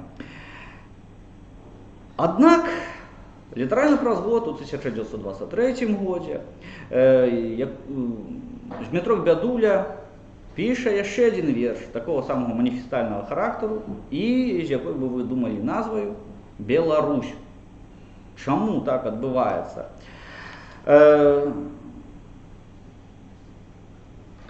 Хутчэй за ўсё, гэтым самым Змітрок Бядуля проста хацеў, ну, скажем, перабіць свой папярэдні грэх у савецкім, канешне, разуменні за верш 22 года. Смялей заход, не пласця нашы землі, пад куршуном ачумленых паноў, у хуткі час мы пад чырвоным вэльмам разлучны край у цэлы злучым зноў. Тут ужо выкрышталізоўваецца строга савецкі падыход да разумення становішча беларускіх земляў у сувязі з ваенна-палітычнымі падзеямі.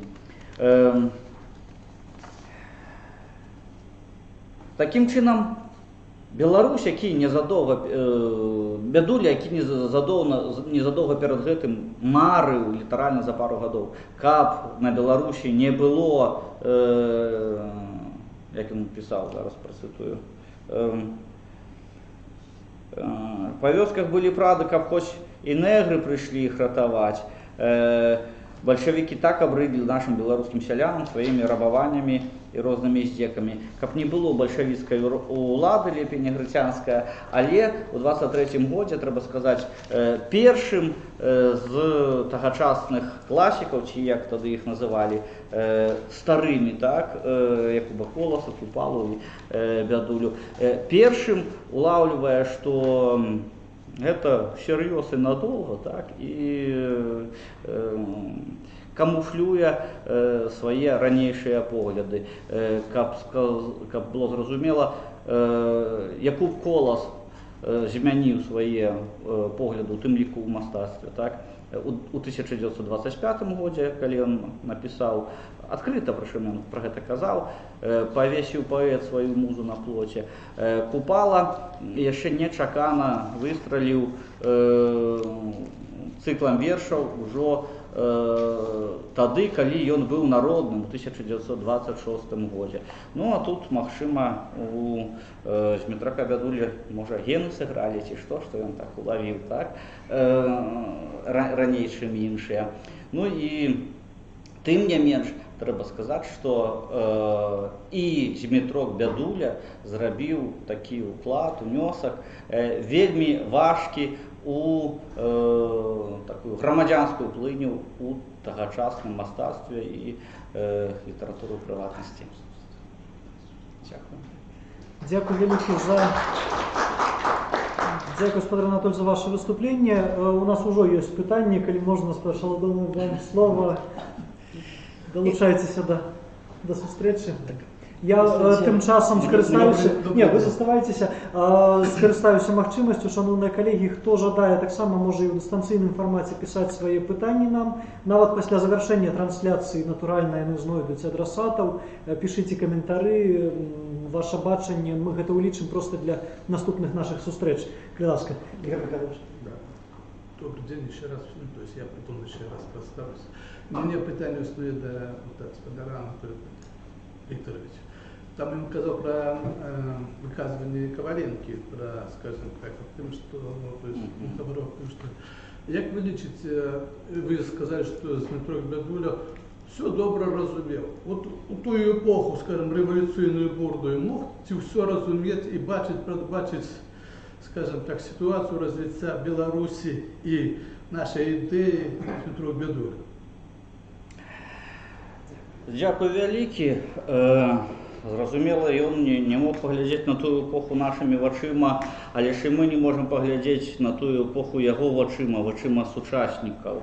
Хаця, конечно, некаторыя паралелі можна правесці, і вось гэты заклік да адзінства, ён разумеў, што можа мэты і не дабіцца ў выніку, таму што таких неких от таких такого рэвалюцыйнага развіцця, у тым ліку нацыянальнай свядомасці, так, пра што марыў і Бядуля, і Колас, і Купала ў першую чаргу.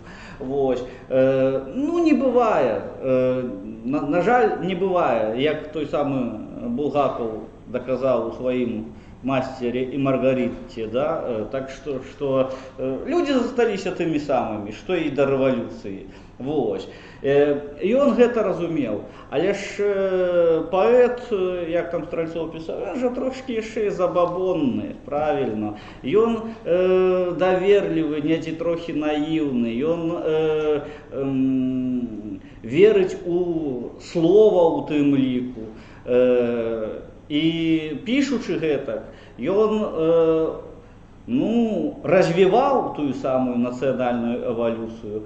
І той самы Стральцов чым заканчивае сваё смаленне Вепрука? Это я уже до методологии, так, вот, разумение. Вот. Добро и надея накреслили свой круг. Я написал, выказаўся, засцярогся, так. Гэта датычыцца не толькі Бядулі, гэта датычыцца многіх. А ў шчырасці мы тут паўтараю, 1923 года не сумняваемся. Нават той самы крытык, літаратуразнавец Антон Адамович, ён і пасля 23 года ён адкопваў, адшукваў падазроныя некія ноткі і ў Бядулі, і ў Коласе, і ў многіх іншых. Але я трошки даследаваў гэту тэму. Трэба сказаць, што ў многіх выпадках гэта была нацяжка. Разам з тым, у многіх выпадках, от я больш на Коласе канцэнтруюся, трэба сказаць, наколькі ён зашифроўваў нам сваю пазіцыю, каб мы прачыталі, ось у полымі 10 нумары леташнім, так, у мінулым годзе, я пісаў пра адзін верш 37-го года Якуба Коласа. Просто здзіўлены наконт сваёй менавіта пазіцыі. Пазіцыю яны не змянялі, але вымушаны ўжо замовчваць. Мне так одно. Мог помиляться Коваленко, мог помиляться и Дмитро Бядуля. У життєвій боротьбовій ситуації. Дмитро Бядуля, я не кажу, што ён памыляўся, ён кіраваў. І фактычна гэты шлях працягваецца. Сёння на дзяржаўным узроўні, які год абвешчаны? Адзінства. Так што ось Бядуля працаваў на сённяшні гістарычны момант. Так ёсць. Дзякуй вялікі, Эстор Анатольевич, за ваше выступленне. Насамрэч, сапраўды паэты людзі незвычайныя, яны ў нечым наіўныя, як і сказана было. Яны вераць у слова, у паэтычнае слова, і на дзіва хаця ўсе астатнія можа больш значна прагматычныя, іх наіўнасць і вера мяняе прагматыкаў.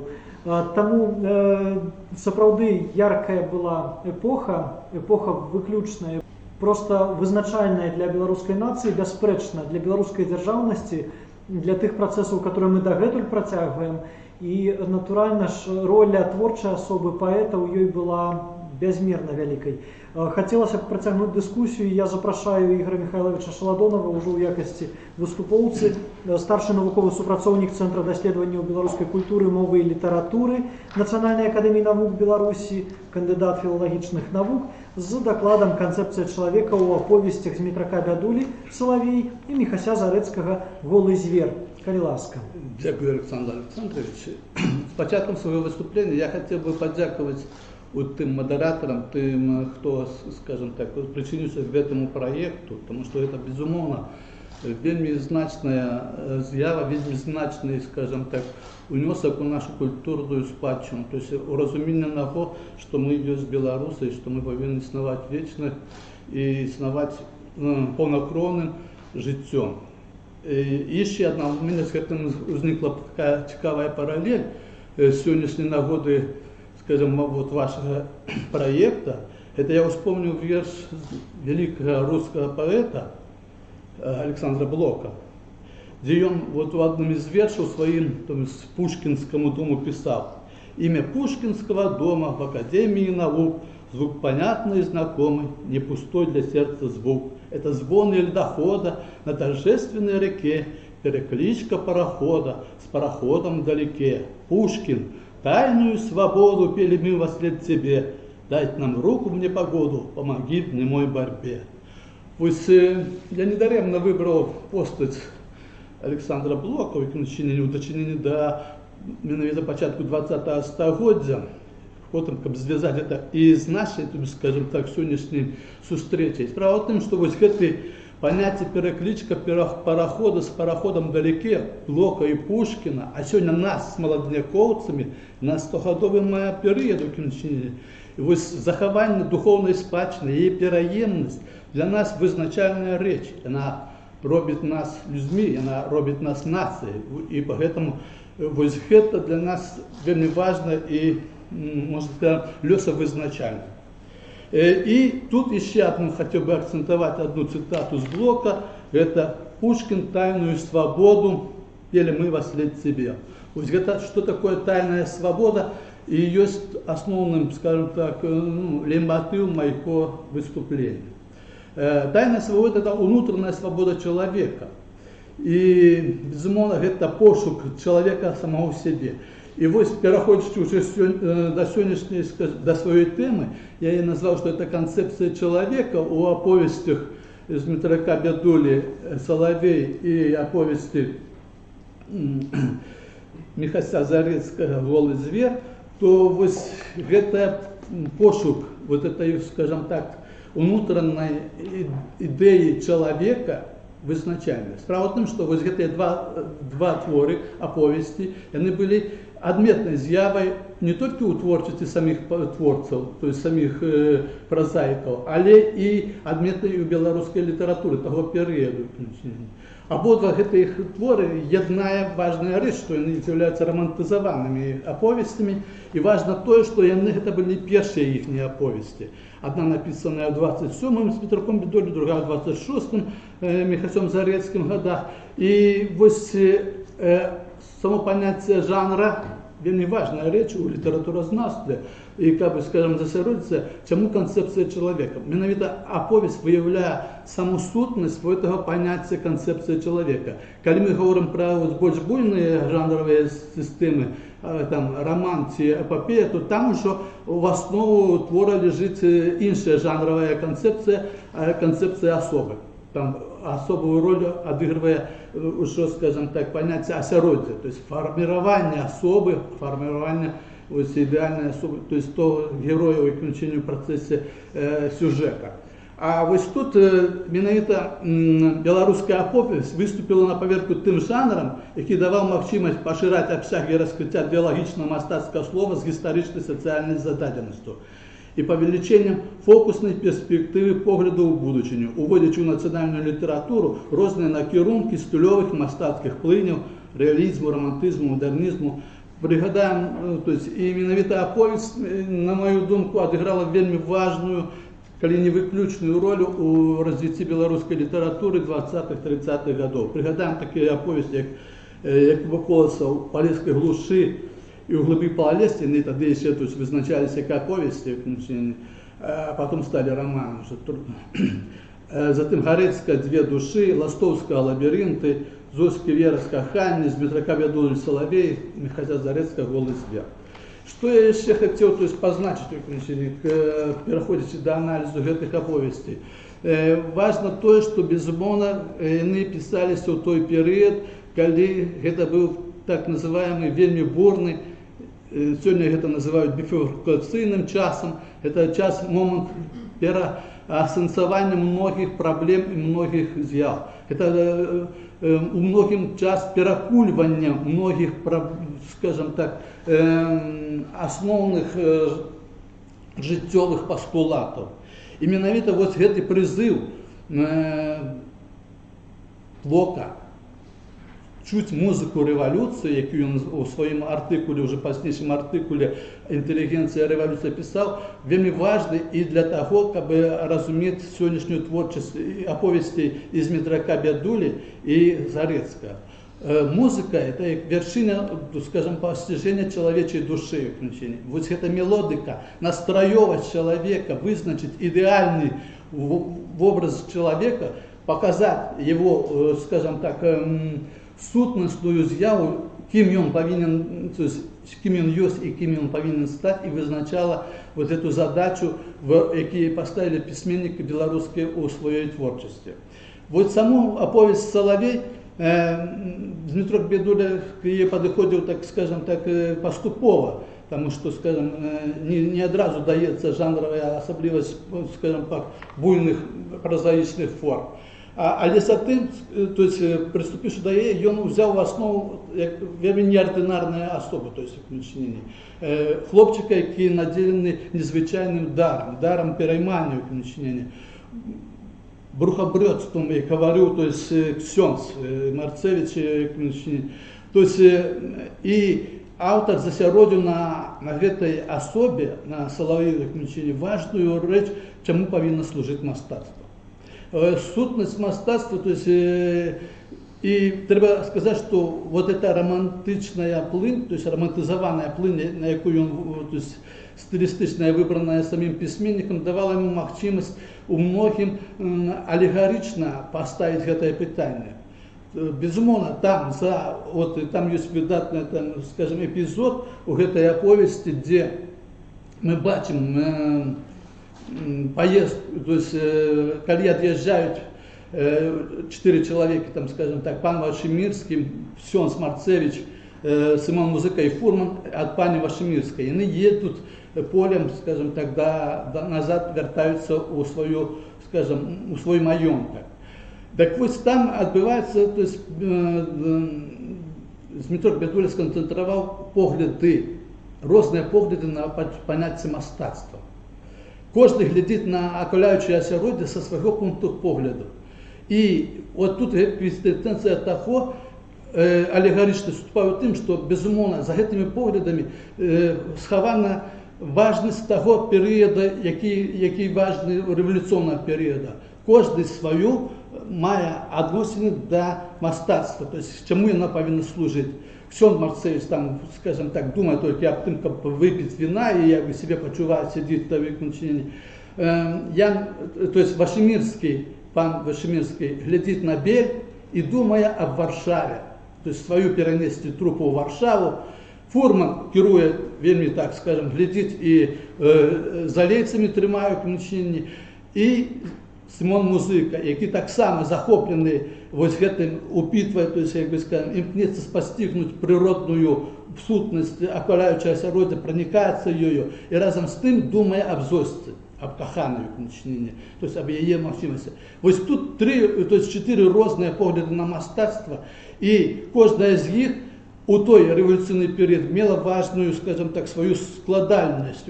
Кожне, тобто, вони якби ті символи, які глядять на мистецтво в ту бурливу епоху. Яка переможе, яка плинь буде визначальна, так і буде розвиватися життя. Поэтому для Дмитра Бядулі визначальний Симон, тому і Соловей, як сутність лебединой песни, то есть соловьиные спевы, это вызначальный мотив пошуку духовной свободы человека. И это Дмитро Бядуля видатно поспровал, хоть аллегорично в романтичном стиле, а подать нам, скажем так, будущем сутность вот этой понятия пошуку духовной свободы человека. Я не буду там посилатися на приклад і все інше. Зараз кришечку хотів би засеродитися на творчості, на повісті Михася Зарецького «Голый звер». Это так само вельми неординарная, своеособлівая, такая, скажем так, значная и знаковая оповесть, твор у белорусской литературы. І вона многим знову ж розглядалася таким, скажімо так, у соціальному плані, тому що показувало, що егоїст Яроцький з'являється, скажімо, ідеалом ось цієї буржуазної ідеології, і що за ним стоїть ось це, скажімо, буржуазне нутро, скажімо так, чоловіка, але треба бачити інше. І тобто, бачити інше, що у гэтым в образе закамуфлявана менавіта імкнення Яроцкага быць, захаваць чалавечую аўтаномнасць, не быць падобным, не приподобняться, не пераўтварацца ў мана по Хайдегеру, то есть человеку усредненного, а быць человеком неординарным. Только тады, калі я захавоўваю свою аўтаномнасць, свою неординарность, безумоўно, полностью раскрыть этот образ ему не удалось, але уже памкнення показать человека, який імкнеться свой внутренний свет зробити важнейшим светом проникнення у свет навакольным и з'является важным унеском вот этой белорусской классики и этих авторов у белорусскую литературу и у сусветную литературу, я лічу так само. Дякую за увагу. Дякую велике. Дякую вам, Ігор Михайлович. Я пропоную рухацца далей. У межах нашага сённяшняга семінару запланавана яшчэ некалькі цікавых, вельмі яркіх выступленняў. Я б хацеў прадставіць слова у працяг калегам-музейнікам. Дар'я Валерыевна Карчашкіна, малодшы навуковы супрацоўнік літаратурнага музея Петруся Броўкі, які з'яўляецца філіалам Дзяржаўнага музея гісторыі беларускай літаратуры, з, на мой погляд, вельмі важным, цікавым паведамленнем жанравая спецыфіка празаічных твораў малой формы ў спадчыне цёткі з Дмітрака Бядулі. Калі ласка. Усім добрый день. Хотелось бы отзначить, что чему была мною обрана такая тема, потому что мне здаецца, что такі погляд на праблему павінен быць, тому что ён важны не толькі з навуковага і літаратуразнаўчага пункту гледжання, але і для папулярызацыі таксама. Ну і ў выніку я растлумачу чаму. Як бы звернемся да пачатку мінулага стагоддзя, пачатку 20-го стагоддзя, гэта у свеце у нас пануе эпоха мадэрнізму, у беларускай літаратуры таксама, і нягледзячы на тое, што бульварызатарская крытыка, савецкая крытыка спрабавала ўключыць шматлікіх аўтараў у соцрэалізм, рэалізм, якога там не было, а Адам Бабарэка называў гэту эпоху ўвогуле па-свойму адраджанізм. Гэта быў мадэрнізм, але ён быў, канешне, са сваімі беларускімі асаблівасцямі. Трэба, канешне, адзначыць, што ў тыя часы, вядома, і творы былі, якія як бы з пункту гледжання жанрава, тэматычнай, кампазіцыйнай структуры канкрэтна можна аднесці да гэтай эпохі. І, так скажам, адным з такіх творцаў, які, так скажам, уключыўся ў гэту справу, быў Дмітро Бядуля з, так скажам, сваёй ранняй творчасцю. І яго можна назваць адначасова і нашаніўцам, і маладнікоўцам, таму што, вядома, і на тую, і на іншую плеяду ён зрабіў свой пэўны ўплыў.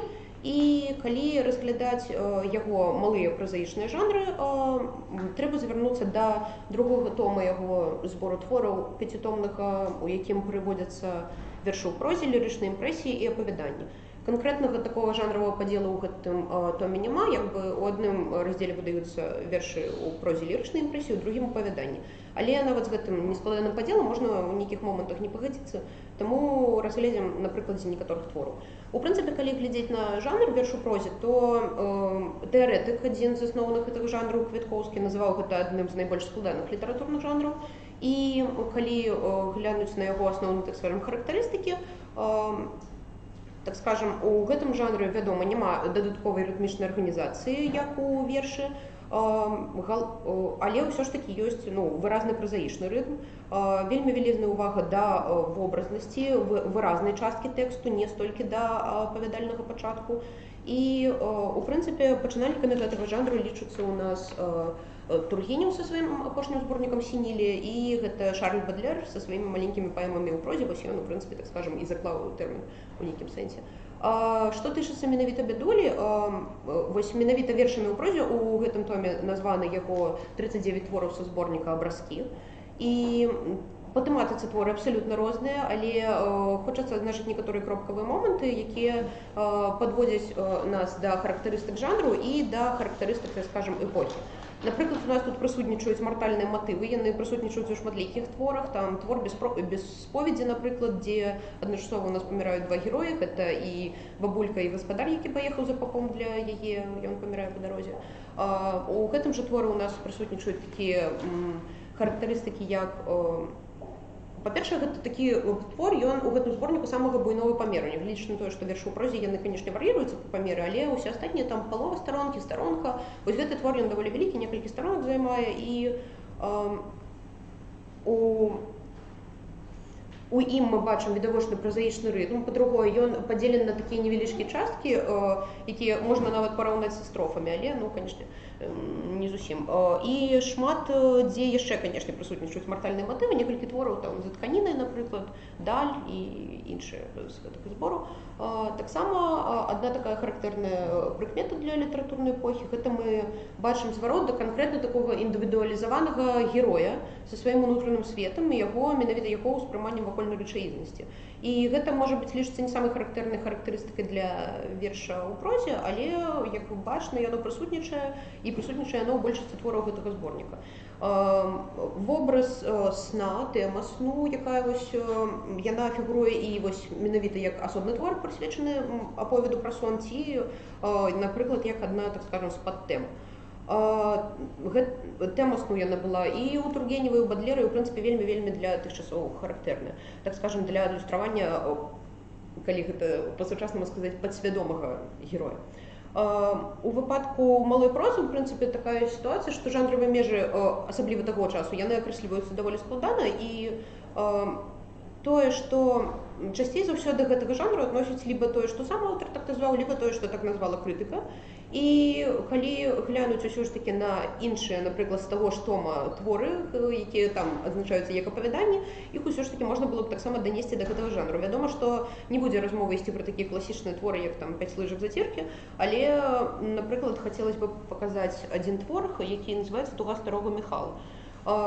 Для мяне было вельмі цікавым момантам, што ў твора ёсць две рэдакцыі. Першапачаткова ён быў напісаны ў 1915 і ён цалкам перадаваў менавіта унутраны стан перажыванняў старога Міхала аб сваіх трох сынах, ад якіх ён доўгі час не меў ніякіх звестак. І ад гэтых пакут ён, у прынцыпе, памірае. Другая рэдакцыя з'явілася ў 41-м годзе, і твор скончыўся вельмі такім натхнённым жаданнем змагання з царызмам. То бок, я буду разглядаць першую рэдакцыю, тому што яна найбольш прыдатная, і з'явілася раней. Хацелася б звярнуць увагу на рытміку твора. Не буду зачытваць часткі, але рытміка ў гэтым творы, каб ужо скараціць час, але рытміка ў творы відавочная. Складаецца яна пры дапамозе сінтаксічных канструкцый, так скажем, паўтору сінтаксічных канструкцый, членення на сказы, на выразы, і, так скажем, вобразы, якія паўстаюць у свядомасці Міхала, яны паглыбляюць чытача з кожнай часткай усё больш у яго ўнутраны свет, і з кожнай частачкай, як я казала, яны падзелены, узрастае атмасфера напружанасці і яго ўнутранага болю. Шмат рэфрэнаў, вельмі шмат рэфрэнаў у творы, што, так скажам, стварае, так скажам, вось гэты празаічны рытм і атмасферу. Шэпты, лясныя шэпты. і сніць стары Михайла, і чакае стары Михайла, і сніцца старому Михайлі адзін дзіўнюсенькі сон, другі дзіўнюсенькі сон. І зноў мы бачым сон, як, так скажем, спосаб перадачы стану падсвядомага. У першым сне Михайла яшчэ можна пабачыць некаторую надзею, тому што там пні зноў становяцца дрэвамі і утвараюцца ў лес, у які Михайл хоча пабегчы, але не можа да яго дабрацца за нестачы сіл. А другі сон ужо насычаны болем, трывогай за сваіх сыноў, ну і, ў прынцыпе, апошнім у жыцці высказваннем гэтага героя. Ранняя творчасць Дмітра Бядулі разглядалася як мадэрністычная, гэта рабілася адным з, так скажем, найбольш важных даследчыкаў з гэтага пункту гледжання. Гэта Валерый Максімовіч, ён пісаў у яго цэлая манаграфія, і нават не адна прысвечана беларускаму мадэрнізму. І так вось, кажучы пра героя з Дмітра Бядуля і пра яго імпрэсіі, тому што менавіта сам Максімовіч не лічыў гэта вершамі ў прозе, ён лічыў гэта вельмі блізкім да вершаў у прозе, але ўсё ж такі імпрэсіямі. Так вось, ён пра гэта казаў. Стыль імпрэсій, імпрэсія душы. Яны будуюцца на паяднанні выяўленчай дэталі і вельмі інтэнсіўнага лірычнага ладу. Пры гэтым рэчыў на прадметнае адчуванне свету адступае на задні план і зусім адсутнічае. Мастацкі вобраз размывае лірычная хваля. Характар як цэласнасць знікае. Беларуская літаратура яшчэ не ведала да гэтага часу героя, падобнага ўнутранага складу, раскрытага ў жывых праявах эмацыянальна-псіхічнай актыўнасці, духоўна-самакаштоўнага, мала зважаючага на выдаткі рэальнага побыту. І што я магу сказаць на гэту цытату? Беларуская літаратура ведала такога героя, і не аднаго. І ведала яна іх у творчасці Алаізы Пашкевіч. Прывяду так ілюстрацыйную цытату.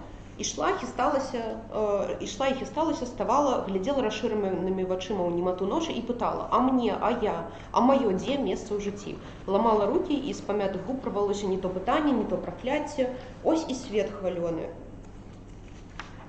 Вялікі прасторы, а мне некуды дзецца на ім, забыцца.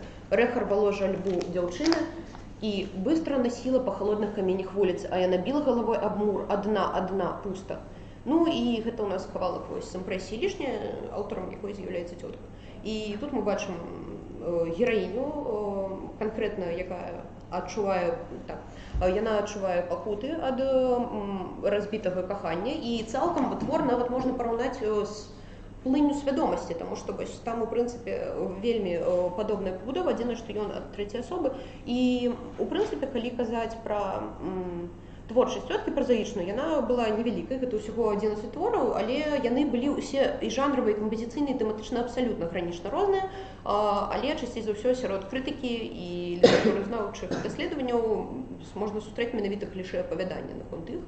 І вось, кажучы пра творчасць Дмітра Бядулі, складана не заўважыць нейкія, магчыма, нават цётчыны ўплывы, таму што пра рэальныя ўплывы сцвярджаць цяжка, але ўсё ж такі некаторыя інтэртэкстэмы даюць нам на гэта глянуць, і ў той жа час гэта, ў прынцыпе, ж былі аўтары аднаго перыяду, яны маглі адзін аднаго пачытваць. Дык вось, мы казалі пра твор туга старога Михайла, і хутенька правяду твор цёткі «Прысягі над кровавымі разорамі», якую ўсе ведаюць, у якім таксама у нас ёсць галоўны герой, у якога 3 сыны, і ён чакае іх вестак, ён спадае стомлены ў сну, і ў сне бачыць сваіх 3 сыноў. Так вось, гэты твор таксама, ён цалкам адпавядае ўсім крытэрыям верша ў прозе.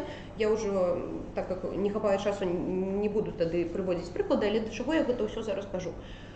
Я гэта ўсё кажу па той простай прычыне, што калі з пункту гледжання вывучэння Дмітра Бядулі яшчэ нейкім чынам звярталіся да яго мадэрністычнасці, да яго эксперыментальнасці, то з пункту гледжання цёткі, на жаль, такіх даследаванняў было даволі мала. І нават у той жа манаграфіі Максімовіча яна разглядалася ў асноўным нейкімі кропкавымі момантамі, як мадэрністка, але ў асноўным усё ж такі гэта меркаванні мінулых даследчыкаў пададзеныя прыдатна для гэтай манаграфіі.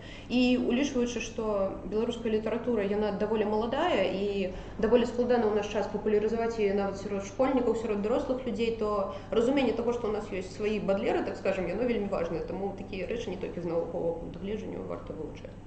Вось, што хацелася. Дзякуй вялікі. Дзякуй вялікі, па-мойму, вельмі важны пасыл да такога беларусацэнтрычнага разгляду беларускай літаратуры, не з вежы суседняй вялікай і магучай, ці нават, калі б не магучай, але суседняй, а у кантэксце сусветнай. Проста нейтральна, не ўзвышаючы, не прыніжаючы сваё і сваіх. Дзякуй вялікі за ваше выступленне. З вашымі працамі ўжо тут многія знаёмыя, у тым ліку праз калі не памыляюся, часопіс Так. «Маладой» жа вашы публікацыі рэгулярна, ну, не рэгулярна, але... Ну, аднойчы. Так, Спадзяюся, ўжо выходзілі, і я ўпэўнены наперадзе, гэта будзе яшчэ неаднаразова і можа быць рэгулярна. Таму дзякуй вялікі за ваше выступленне, за ваши доследы. Ну і, натуральна, за вашу працу ў музеі. Шановныя калегі, мы ж сваю працу таксама працягваем. Для мяне за гонар запрасіць ужо на гэты раз майго калегу, супрацоўніка Нацыянальнай бібліятэкі, вядучага бібліёграфа Святлану Юр'евну Вербаль з, на мой густ, зноў жа не менш яркім і цікавым выступам «Габрэйскі след» у развіцці беларускай літаратуры пачатку 20-го стагоддзя, бо ён быў яркі, габрэйская лінія ішла адначасна і паралельна з плыняю беларускай, і мы шмат што ведаем, але шмат што, на жаль, часткова і пазабыліся ў габрэйскіх рэаліях беларускай літаратуры. Таму, калі ласка, выступленне «Габрэйскі след» у развіцці беларускай літаратуры на пачатку 20-го стагоддзя на прыкладзе творчасці Змітрака Бядулі і Зіхарыка. Добрый день яшчэ раз. Дзякую за такую магчымасць далучыцца. Крыху хвалююся, прабачце.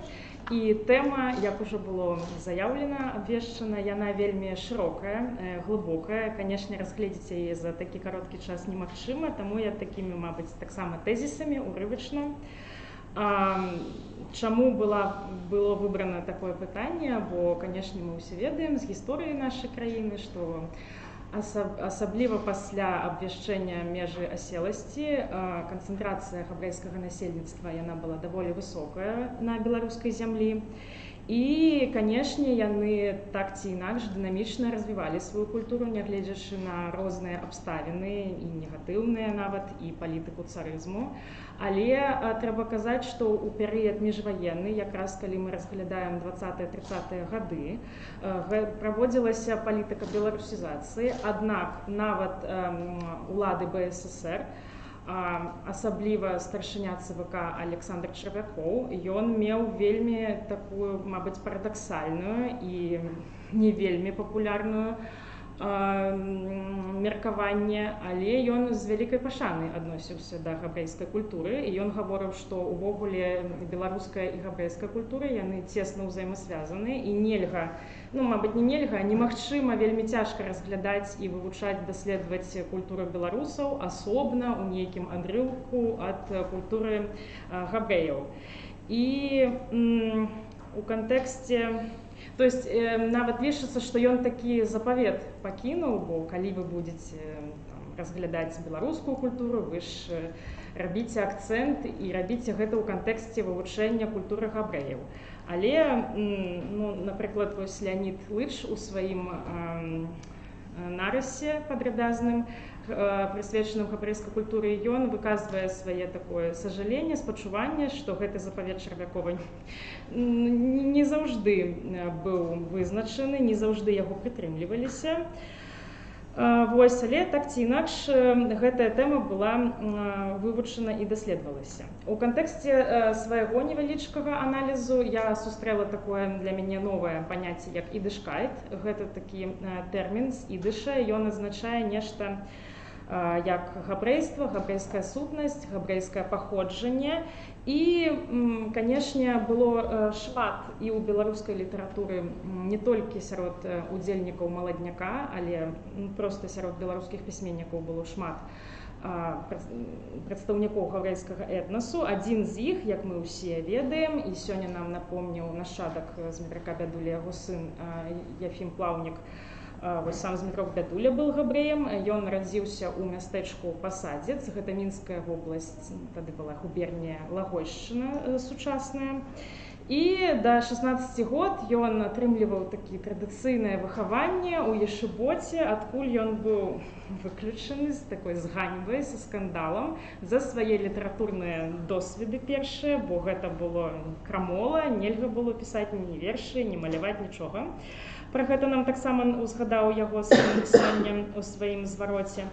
Аднак трэба казаць, што нягледзячы на гэты такі вельмі стрэсавы досвед, Змітрок Бядуля, канешне, ну тады самуіл, юнак, ён не спыніў свае літаратурныя досведы і свае пачынанні і нават дайшоў да таго, што зараз мы яго узгадваем разам з Якубам Коласам, з Янкам Купалам, як аднаго з такіх найбольш знакамітых, буйных майстроў беларускай прозы, ўсё ж такі, паэзіі ён пісаў менш.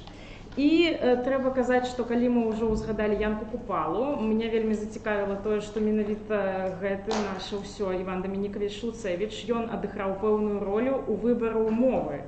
Бо габрэй па паходжанні, плаўнік у Ешыботе, калі ён пісаў свае першыя тэксты, ён іх пісаў па-габрэйску. І калі ён уже быў больш сталы, і ён уже сябраваў вельмі цесна з Янкам Купалам, яму Купала казаў: даражэнькі сябра, ты ўжо альбо, гэта прямо цытата.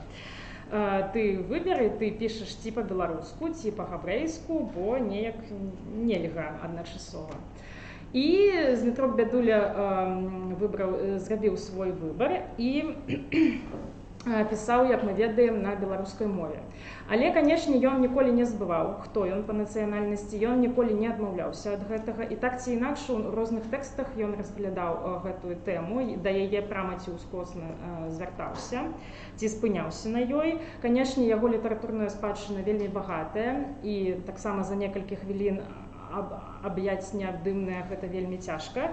Я спынюся на такіх яго самых знакамітых, мабыць, класічных творах. Гэта, па першую чаргу, Салавей. Мабыць, хто ведае сюжэт, мы знаем, што кульмінацыйным эпізодам аповесці Салавей з'яўляецца гэты кусок з балем у маёнтку пана Вашамірскага, калі ён запрашае гасцёў і чакаецца выступ розных яго акцёраў і пад канец Сымона Салаўя. Аднак мяне вельмі ўразіла, калі я чытала і перачытвала эпізод з Мейрам. Мейр — гэта таксама адзін з такіх негалоўных, але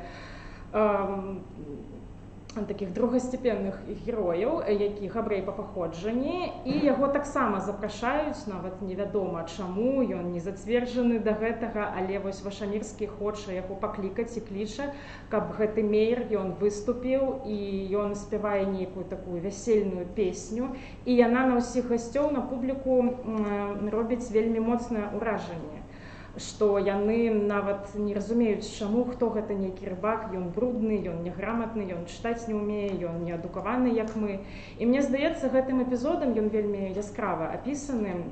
Бядуля, мабыць, ці прама, ці ўскосна, ўжо трэба ў яго паспытаць, але нельга гэта зрабіць.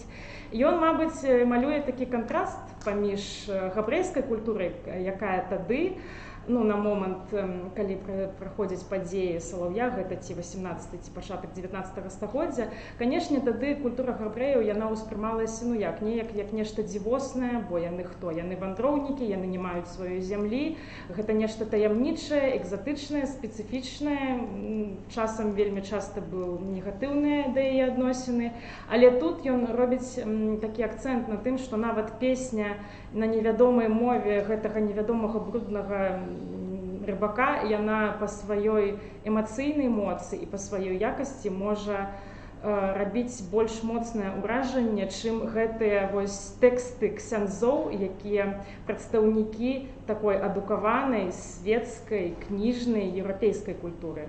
Мабыць, мая думка такая страшлівая, але мне здаецца, што можна з гэтым часткова згадзіцца. І таксама цікавы факт той, што галоўны герой гэты Сымон, ён, канешне, беларус, але па некаторых крыніцах прататыпам да яго быў крамнік Іося, і гэта чалавек, якога Самуіл Плаўнік памятаў з дзяцінства, з яго роднай вёскі. Быў такі чалавек, які мог падрабляць галасы, гукі, і з яго спісаны часткова гэты Сымон Салавей. Канешне, у Язэпе Крушынскім таксама, калі я перачытвала, у першым выданні гэта 8-я глава першай частцы, а у другіх выданнях там яна 10-я ці нейкія другія нумары. Ёсць асобная частка, асобныя некалькі старонак, прысвечаных канкрэтна, так скажем, габрэйскай сям'і, габрэйскай дыяспары у вёсцы, якая належыць Язэпу Крушынскаму. І там простымі словамі, але вельмі глыбокае разважанне наконт габрэяў. Там пачынаецца глава са слоў ёсць у нас у нашых дзятлах нацыянальная меншасць, і мне здаецца, тут і сарказм, і розныя вельмі можна знайсці адценні эмацыйных адносін да габрэяў, і ну, просто я раю усім, мабыць, зацікаўленым перачытаць, і можна там шмат сэнсу не буду шмат цытат зачытваць, знайсці. Канешне, ужо так сціпла кажучы, у Бядулі былі яго часткова аўтабіяграфічныя аповесці, тэксты гэта і «Набліжэнні», і ў «Дрымучых лесах», дзе ён паведамляў пра свае дзіцячыя, юнацкія гады, таксама там узгадваецца і навучанне ў гэтых навучальных установах габрэйскіх. Таксама вось гэта ідышкайт, так, можна знайсці яго спасылкі. Вось. І Іван Навуменка, які аўтар такой таксама вельмі значнай грунтоўнай працы, прысвечанай Змітраку Бядулю, яна так і называецца «Змітрок Бядуля». Ён гаворыць нават, што вось плаўнік, які шмат у тэкстах паведамляў пра беларускіх сялян і апісваў іх досы, іх побыт, але Навуменка лічыць, што гэта з пункту гледжання вось, гэта не апісанні былі беларускага побыту, ён усё ж такі рабіў гэта праз сваю прызму габрэйства, і гэта было апісанне габрэйскага побыту ў беларускай вёсцы. То есть вельмі такое грунтоўнае ён адчуваў, Навуменка, уплыў грунтоўны паходжання Змітрака Бядулі на яго нават літаратурныя тэксты. Ну, у мяне вельмі мала часу засталося, так вельмі сціпла пра Ізіхарыка. Гэта таксама адзін з маладнякоўцаў, адметны, вельмі таленавіты чалавек у літаратурным развіцці, у літаратурным жыцці беларускай зямлі таго часу. На жаль, ён быў расстраляны ў 1937 годзе, ну, як шмат хто яшчэ. І гэта чалавек, нават па яго імені ён не хаваўся, яго звалі Іцхак Давідавіч Харык, і ён не браў ніякага сабе псеўданіма, ну, Іцхак Ізі, відавочна, што адно і тое ж амаль. І ён пісаў на габрэйскай мове амаль усе ж свае тэксты. Да нас яны дайшлі ў перакладах на беларускую і рускую мовы, перакладалі яго Ахматова, Антакольскі, Бродскі, але не той Бродскі, не Іосіф, а другі, Дзмітрый. І у яго тэкстах таксама шмат, канешне, зваротаў, спасылак на габрэйскую ідэнтычнасць, на габрэйскае паходжанне. Шмат ён піша пра сінагогу, пра суботу. Суботу ўвогуле заўжды з вялікай літары амаль, бо гэта не проста дзень тыдня, а нейкая вось такая традыцыя адпачынку. Гэта не проста, гэта свята амаль кожная субота. Так, ну, няма часу, так. І яшчэ, ну, мяне, как там літаратуразнаўца, часткова вельмі прывабіла такая тэма інтэртэксту у тэкстах і Ізіхарыка, і Змітрака Бядулі. Нарэшце, амаль шматлікія даследаванні кажуць, што Шолам Алейхем вельмі такі ўплыў аказаў, канешне. І яшчэ быў такі пісьменнік, мабыць, не вельмі знакаміты для шырокай аўдыторыі, Менделе Мейхер Спорнім. Ён жыў да іх абодвух у 19 стагоддзі, але ў яго быў такі тэкст «Фішка кульгавы», «Фішка храмой» па-руску.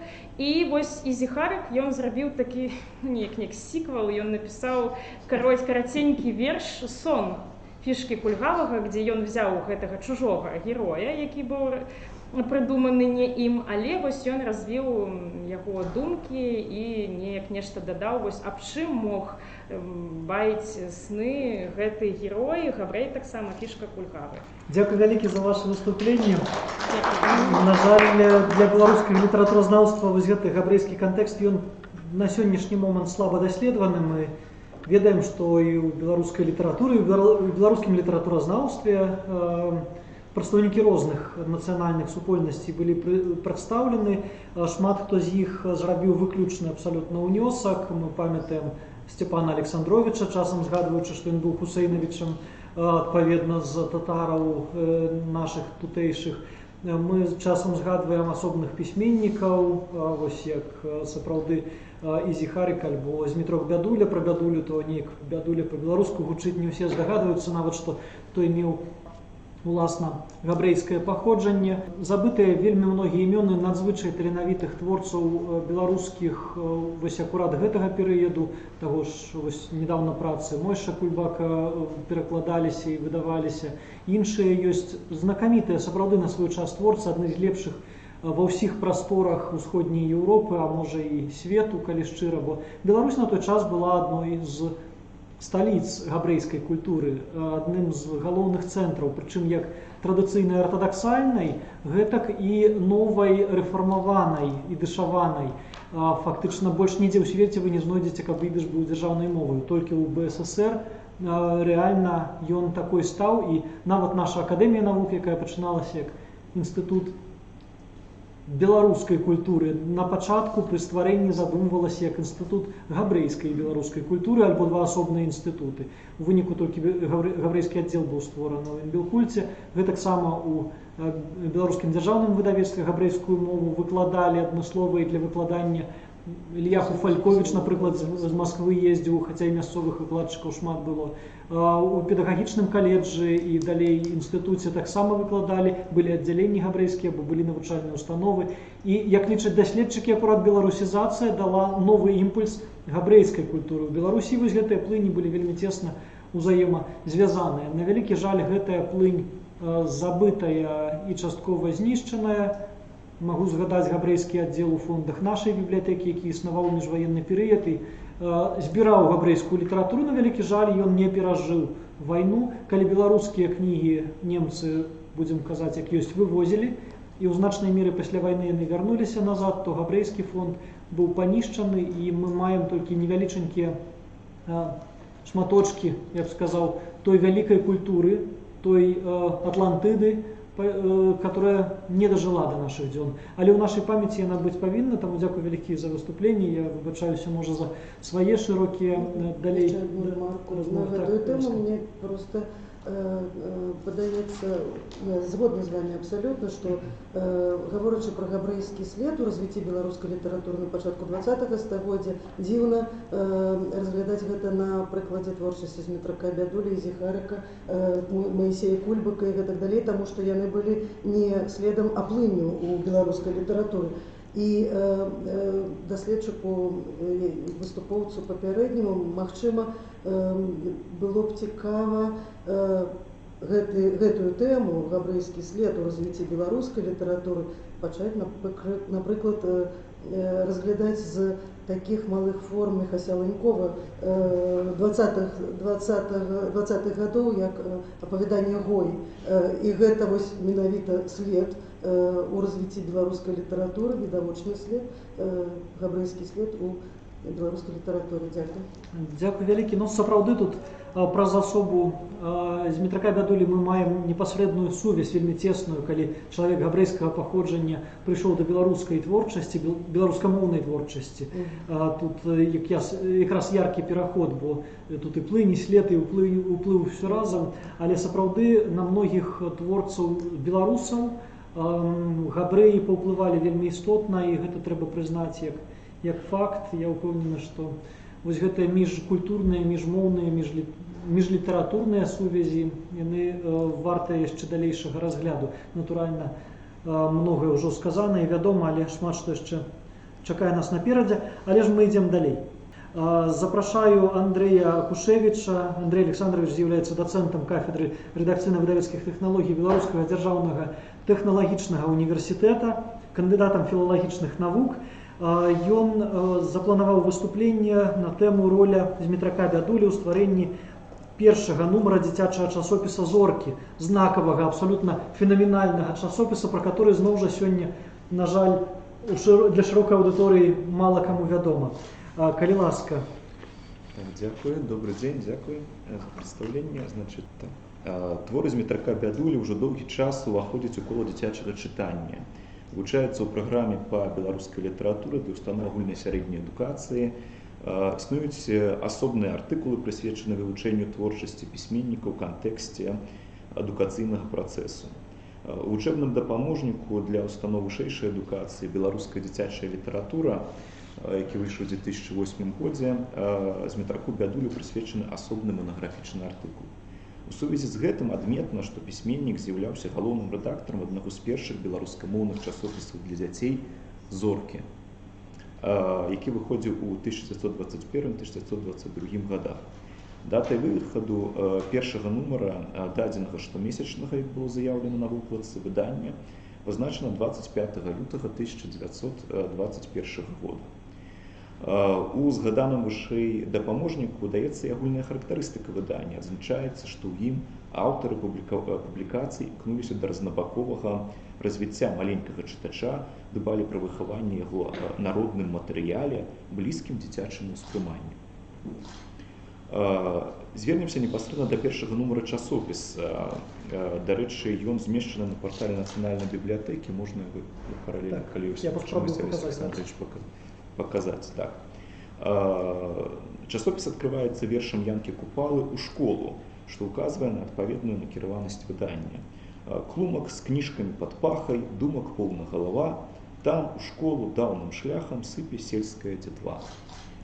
Знаходзім у гэтым часопісе і яшчэ два верша песняра «Песня і казка» і «Вучыся». У выданні прадстаўлены і іншыя вершаваныя творы, напрыклад, «За зоркамі» Міхася Чарота.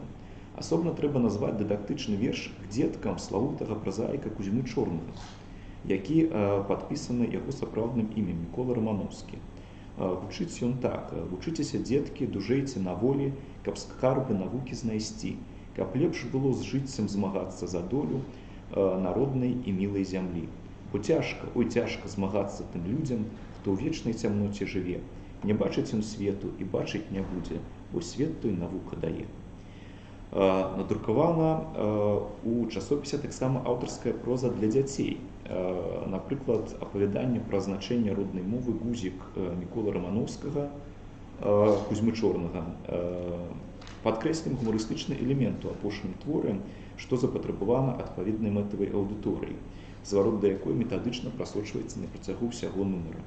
У часопісе размешчаны першы акт п'есы Михаила Кудзелькі, гэта Міхась Чарот, «Пастушкі», пасля якога стаяць словы «канец будзе». Гэта дазваляе заінтрыгаваць чытача, выкарыстаць спецыфіку перыядычнага выдання, каб стымуляваць яго распаўсюджванне, ну і нават продажа. Фактычна публіцыстычным выступае тэкст Володя Варанецкі, які мае падзагаловак «Абразок з жыцця сляпых дзяцей».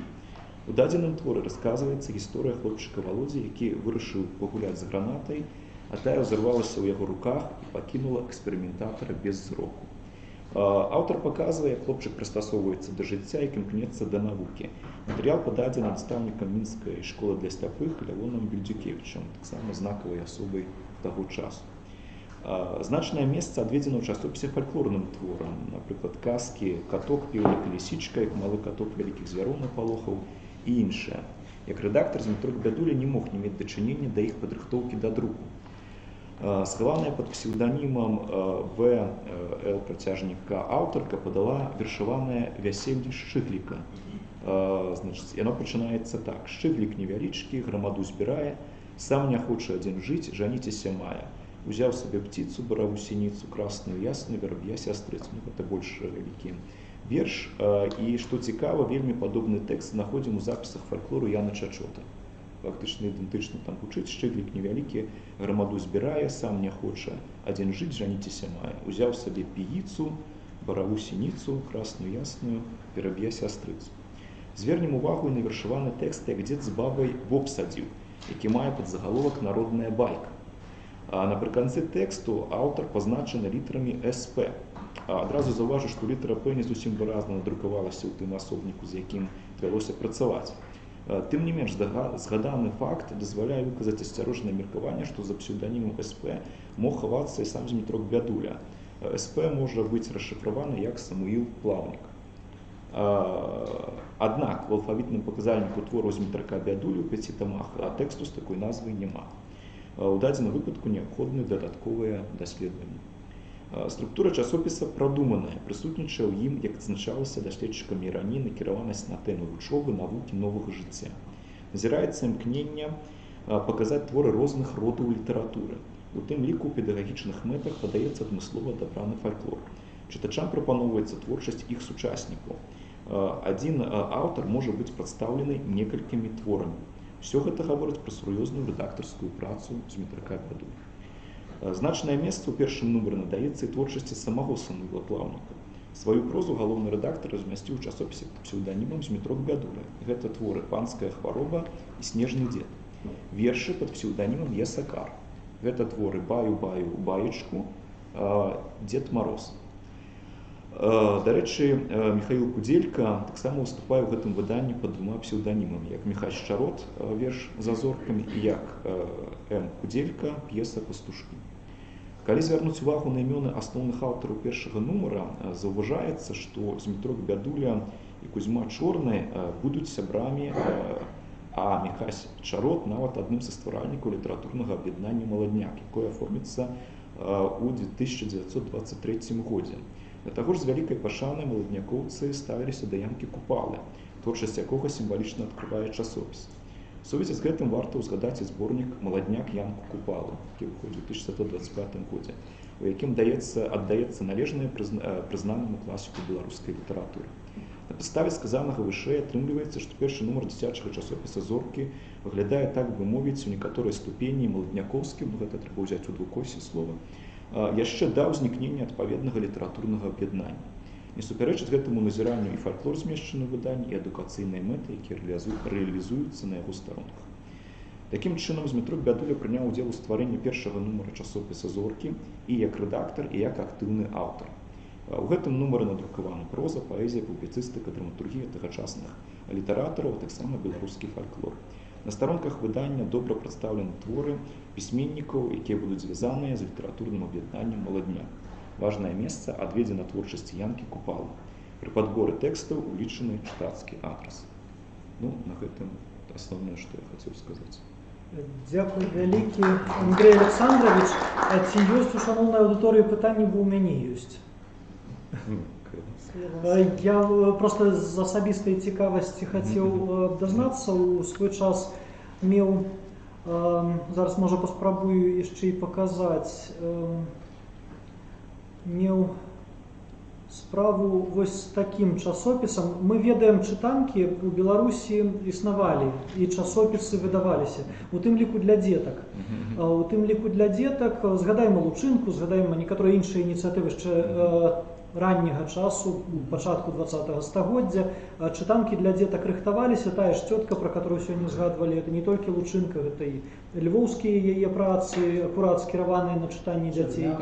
Так, Леаніла Чарняўская ўжо складала на той перыяд, і многія іншыя, тут зразумела. Але тут мы маем справу з часопісам для дзетак, который мае пэўны педагагічны пасыл. Справа ў тым, што напярэдадні выхаду з'яўлення зорак існавала такая абсалютна, зноў жа, фенаменальная з'ява ў кантэксце габрэйскай культуры, зноў звярнуўся да гэтай тэмы, як часопіс «Зялёныя дрэўцы». Вось акурат першы нумар я прывёў цяпер на слайдзе.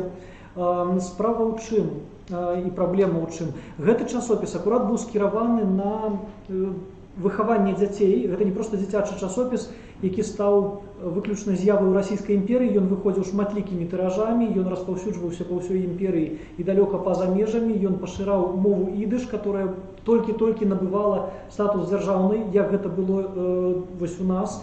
Ён такога статусу да 20-го стагоддзя не меў, да таго ён лічыўся жаргонам, такое ж паблажлівае стаўленне, як да беларускай мовы існавала. І ідыш выходзіў на паверхню разам з беларускай моваю, зноў атрымоўваючы статус афіцыйна прызнанага. І адмыслова, каб падтрымаць гэтай ініцыятывы, з'явіўся часопіс, вось гэтыя «Зялёныя дрэўцы», які мае вельмі падобны змест, арыентацыю на фальклор, на прафесійную творчасць, на паэзію найперш, і скіраваны на адукацыю ў габрэйскім асяроддзі. Бясспрэчна, што Змітрок Бядуля вельмі добра ведаў гэты часопіс, ён выдаваўся ў Вільні. То бок, адна са сталіц жыдоўскай ці габрэйскай культуры расійскай імперыі і тагачаснай пазнейшай Беларусі таксама. Вось ці не мог, я не ведаю, можа вы з ім сутыкаліся, з гэтым часопісам, гэты часопіс стаць правобразам зорак ужо беларускіх у БССР? Дзякуй за пытанне такое. Я адразу скажу, што спецыяльнага аналізу не праводзілася, таму адказаць адназначна я не магу, але само пытанне падштурхоўвае гэты аналіз правесці. Верагоднасць, напэўна, дастаткова вялікая, што нейкі ўплыў дрэўцы на зоркі аказалі. Ну, ёсць такое, але без спецыяльнага аналізу гэта гаварыць рана. А чи не была то есть еврейская так само дитячая литература, то есть так само такий часопис, по-моему, повинен был бы існувати.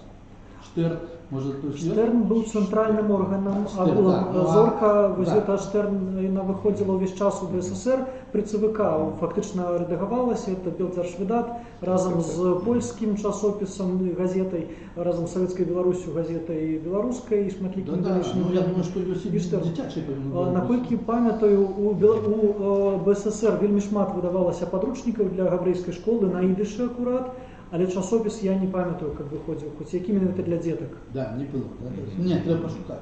Повинно було треба поглядати. Так, безперечно. Бо врешті білоруська дитяча література в цей період активно розвивалася, тут що казати. Дякую велике за ваше виступлення. Дякую. А ми протягнемо нашу працю. Я запрошую до виступлення Оксану Алексеевну Данильчик, з літературознавця, кандидата філологічних наук і члена Союзу білоруських письменників, з докладом, знову ж у контексті сучасних підходів. Я вельми рада, що ми все більше глядимо на жіночу особу у літературної творчості з докладом три поетки, три льоси: Зінаїда Бандарина, Наталія Вішнєвська, Євгенія Флембаум у контексті історії білоруської літератури. Добрый день. Перш чым я начну говорить непосредственно на тему доклада, я хочу назвать одно хабрейское имя Хая Трестман. Я нічого не ведаю про гэтую аўтарку, але яе верш на беларускай мове быў надрукаваны ў часопісе «Маладыя араты». Вось, таму звяртаюся да шаноўных калег, калі у каго будзе якая інфармацыя, я буду вельмі ўдзячная, калі вы са мной падзеліцеся. Не, слядоў насамрэч значна больш, але калі, напрыклад, пра Сару Каган ёсць інфармацыя, так, пра Юлію Дворкіну, якую я згадаю тут, якая загінула ў гета, таксама інфармацыя ёсць, як і пра іншых, можа быць, не столькі паэтак, колькі крытыкаў літаратуразнаўцаў, якія друкаваліся там у часопісе «Маладняк», «Полы мех» і так далей. Тут Хая Трестман, я больш нідзе не сустракала яе. Яшчэ на пачатку 90-х гадоў мінулага стагоддзя Сергей Дубавец у эсэ «Тры паэзіі», дзе звяртаецца да постацяў Арсеньевай, Геніуш і Флембаум, адзначыў: сённяшняму сярэдняму пакаленню яўна не ставала прыкладу, нават настаўніка. Яны часта звярталіся да вобразаў Ефрасіні Полацкай, 12 стагоддзя, альбо цёткі, памерла ў 16-м, а непасрэдныя сувязі з папярэдніцамі не мелі. Ці то не маглі мець, ці не хацелі. Пераемнасць была парушана, быццам і не было тых трох. Але ж цяпер мы бачым, ведаем і гаворым пра тых, хто ахоўваў прамацярынскі агонь беларускай паэзіі ўсе гэтыя гады. Ці хутка адновіцца перарваная сувязь, канец цытаты. Безумоўна, насамрэч паэтак было куды больш, чым 3, і хацелася сапраўды, каб іх імёны сталі неад'емнай часткай гісторыі беларускай літаратуры. То бок у большай ступені афіцыйнай гісторыі беларускай літаратуры. Трэба сказаць, што за час, які прайшоў ад напісання гэтага эсэ, пэўныя крокі для аднаўлення перарванай сувязі былі зробленыя. Хоць, напрыклад, у навуковых даследаваннях беларускай жаночай паэзіі канца 90-х, пачатку 2000-х гадоў гэты прабел усё яшчэ захоўваўся. Заважам таксама, што калі Арсеньеву і Флембаум можна аднесці прыкладна да аднаго літаратурнага пакалення, то паміж першымі публікацыямі Арсеньевай і Геніуш все-таки розніца там ледзь не ў 20 гадоў. І як нельга весці гаворку пра беларускую літаратуру 20-30-х гадоў без Наталіі Арсеньевай, так, на нашу думку, гісторыю беларускай літаратуры, тут мы маем на ўвазе ў першую чаргу гісторыю, якую выкладаюць у навучальных установах Беларусі, не можа лічыцца поўнай без, прынамсі, 3 жаночых постацяў: Зінаіды Бандарина, Наталіі Вішнєвскай і Євгенії Флембаум, самых яркіх прадстаўніц жаночай часткі маладнякоўскага пакалення. Інакш кажучы, паэзія 20-х гадоў. Зраблю невялікую рэмарку. Не зважаючи, скажімо, на гендерний аспект, для мяне яны ў першую чаргу проста выдатныя аўтаркі. І ў кожнай з іх у мяне ёсць любімыя вершы, і якія я упэўнена былі б цікавыя, скажем, і сучасным школьнікам і студэнтам. Так сталася, што выданне агульнай паэтычнай кнігі звязала назаўсёды іх імёны. Але і ў іх лёсах ёсць адзін агульны момант. Яны ніколі не кідалі пісаць вершы, хоць доўгі час іх творы не публікаваліся і нават не перадрукоўваліся, а кнігі не выдаваліся. Сумесная ж кніга Бандарыны, Вішнеўскай і Флёмбаум вершы выйшла ў 26 годзе тыражом 2000 экземпляраў у серыі «Кніжніца маладняка», рэдагаваў Владзімір Дубоўка. Практыка сумесных выданняў была ў той час распаўсюджана сярод маладых творцаў, але кожная аўтарка была прадстаўлена 7 вершамі, а таксама фотаздымкам. Адразу пасля публікацыі кнігі выходзяць некалькі рэцэнзій, што характэрна, паўсюль называюцца імёны Канстанцыі Буйло і цёткі. Згадаем мы Садубаўца. Прычым творчы набытак гэтых двух аўтарак ацэньваецца па-рознаму. Напрыклад, у невялікай рэцэнзіі на кнігу, надрукаваную ў часопісе «Маладняк»,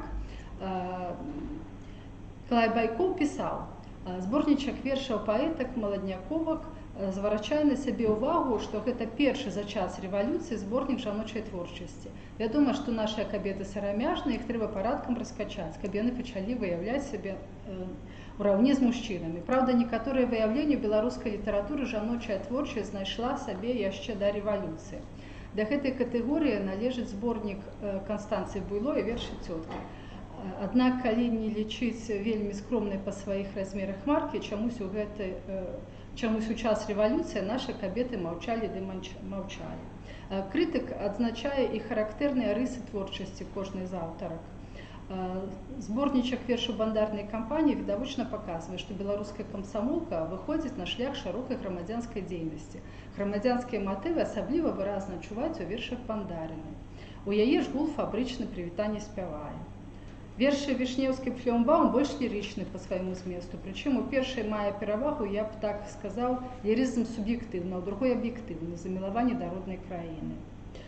У цэлым Байкоў высока ацэньвае творчасць маладняковак, хоць адзначае і недахопы, напрыклад, шаблоннасць пабудовы вершаў і рыфмаў. Але падсумоўваў, што зборнічак пакідае прыемныя ўражанні і з'яўляецца гарантыяй поспехаў паэтак у будучым. Другая рэцэнзія, вельмі падобная, падпісаная Я Паляшук, выйшла амаль адначасова ў газеце «Савецкая Беларусь». Вось тут даволі цікавая такая завага наконт творчасці цёткі Буйло. Правда, беларуская літаратура мае імёны цёткі Буйло, але па тых ці іншых прычынах яны не здолелі заняць месца ў беларускай літаратуры, увёўшы ў яе што-небудзь асабліва новае, каштоўнае. Ну, так сказаць, з пункту погляда нашага часу мы можам абсалютна смела з гэтым не пагадзіцца. Ну і таксама тут аўтар гаворыць пра кожную аўтарку. Я ўжо не буду цытаваць, это можна будзе прачытаць пазней.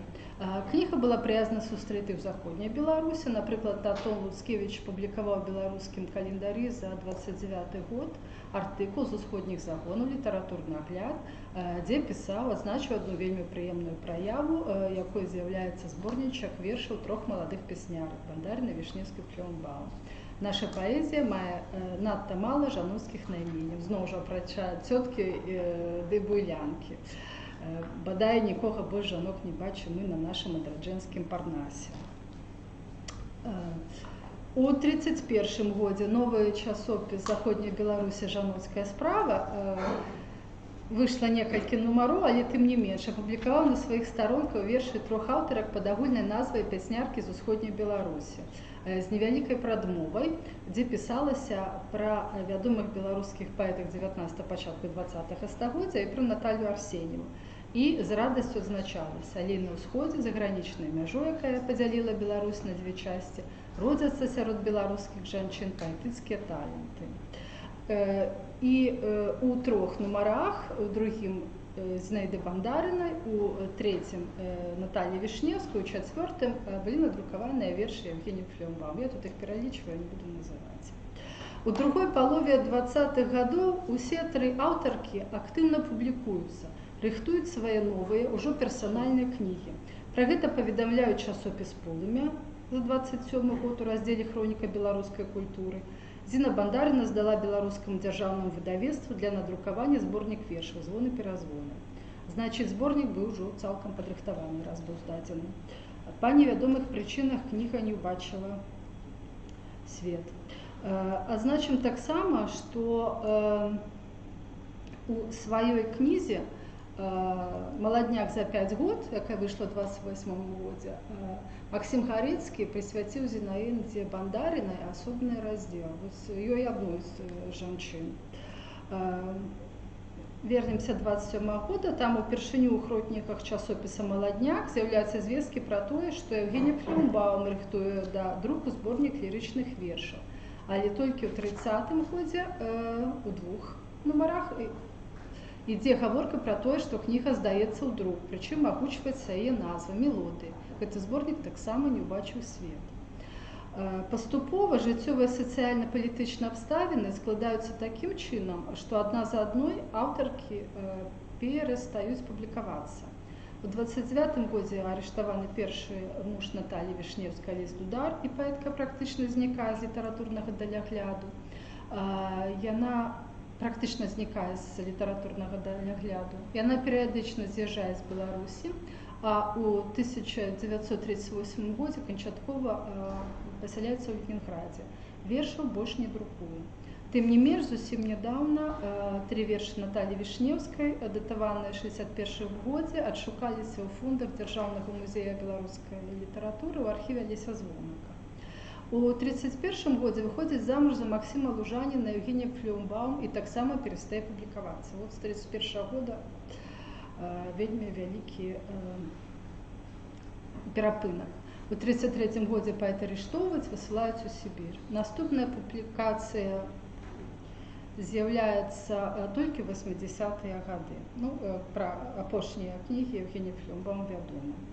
У 1931 годзе Зінаіда Бандарына здолела такі выдаць уласную кнігу «Веснацвет», адзіная не толькі з 3 аўтарак зборніка вершы, але і з усіх маладняковак. На кнігу адгукнуліся 2 даволі разгромнымі рэцэнзіямі Эдуард Голубок і Юлія Дворкіна. І ў 1934 годзе Зінаіда Бандарына паступае ў аспірантуру ў Ленінградзе і таксама канчаткова замаўкае. Пасля вайны публікуе прозу і творы для дзяцей, але не адмаўляецца ад паэзіі. Адзін верш, наколькі вядома, па купалавых сцежках быў усё ж такі надрукаваны ў 1958 годзе.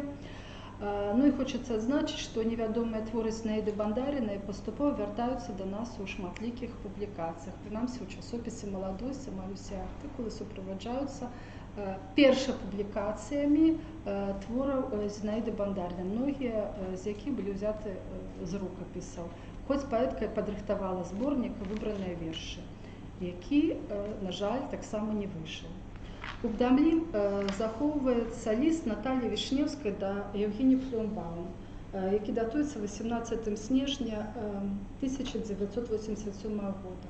Дарагая Женя, усяго сэрца віншуецца безвыхадам у свет. Всё такая ж маладая ды прыгожая. Толькі дзе ты была столькі гадоў, чаму давала дарогу розным сарнякам? Грэх табе было таіць сваё багацце. Спадзяюся, што цяпер Сяргей яшчэ не раз дашле мне свае вершы. Сергей, это, зразумела, Сергей Граховскі. На жаль, мы не ведаем, што адказала Евгения Флюмбаум, але спадзяюся, што все-таки адказала. Як ужо згадвалася, 3 вершы Наталі Вішнеўскай адшукала Ганна Севярынец у фондзе Алеся Звонака. Аднак застаецца пытанне, чаму ж гэтыя вершы не былі апублікаваны, чаму паэтка не вярнулася да актыўнага літаратурнага жыцця. Вось калі пра Зінаіду Бандарыну можна пачытаць у артыкуле з Евгением Флюмбаум, усё вядома, то от Вішнеўская я хочу агучыць гэты момант.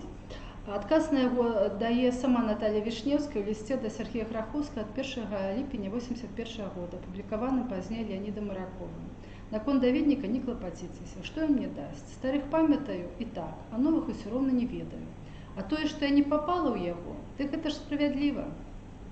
Што мы там такое зрабілі, каб красавацца на яго старонках? Трэба было пісаць, А вось абставіны зламалі доўгія гады работы зранку да ночы, адарванасць літаратурнага жыцця, 52 год і іншае. Все гэта не спрыяла творчаму настрою. Да таго ж, гадоў 20 з лішкам таму назад наш агульны прыяцель Зе, Алі Звонак, сказаў, што пачынаць мне ўжо позна, і зусім адбіў ахвоту брацца за пяро. Так вось і сталася. Калі з'явілася шмат часу, пачала зрэдку крэмзіць паперу, але гэта толькі для сябе. Так што няма чаго і крыўдзіцца.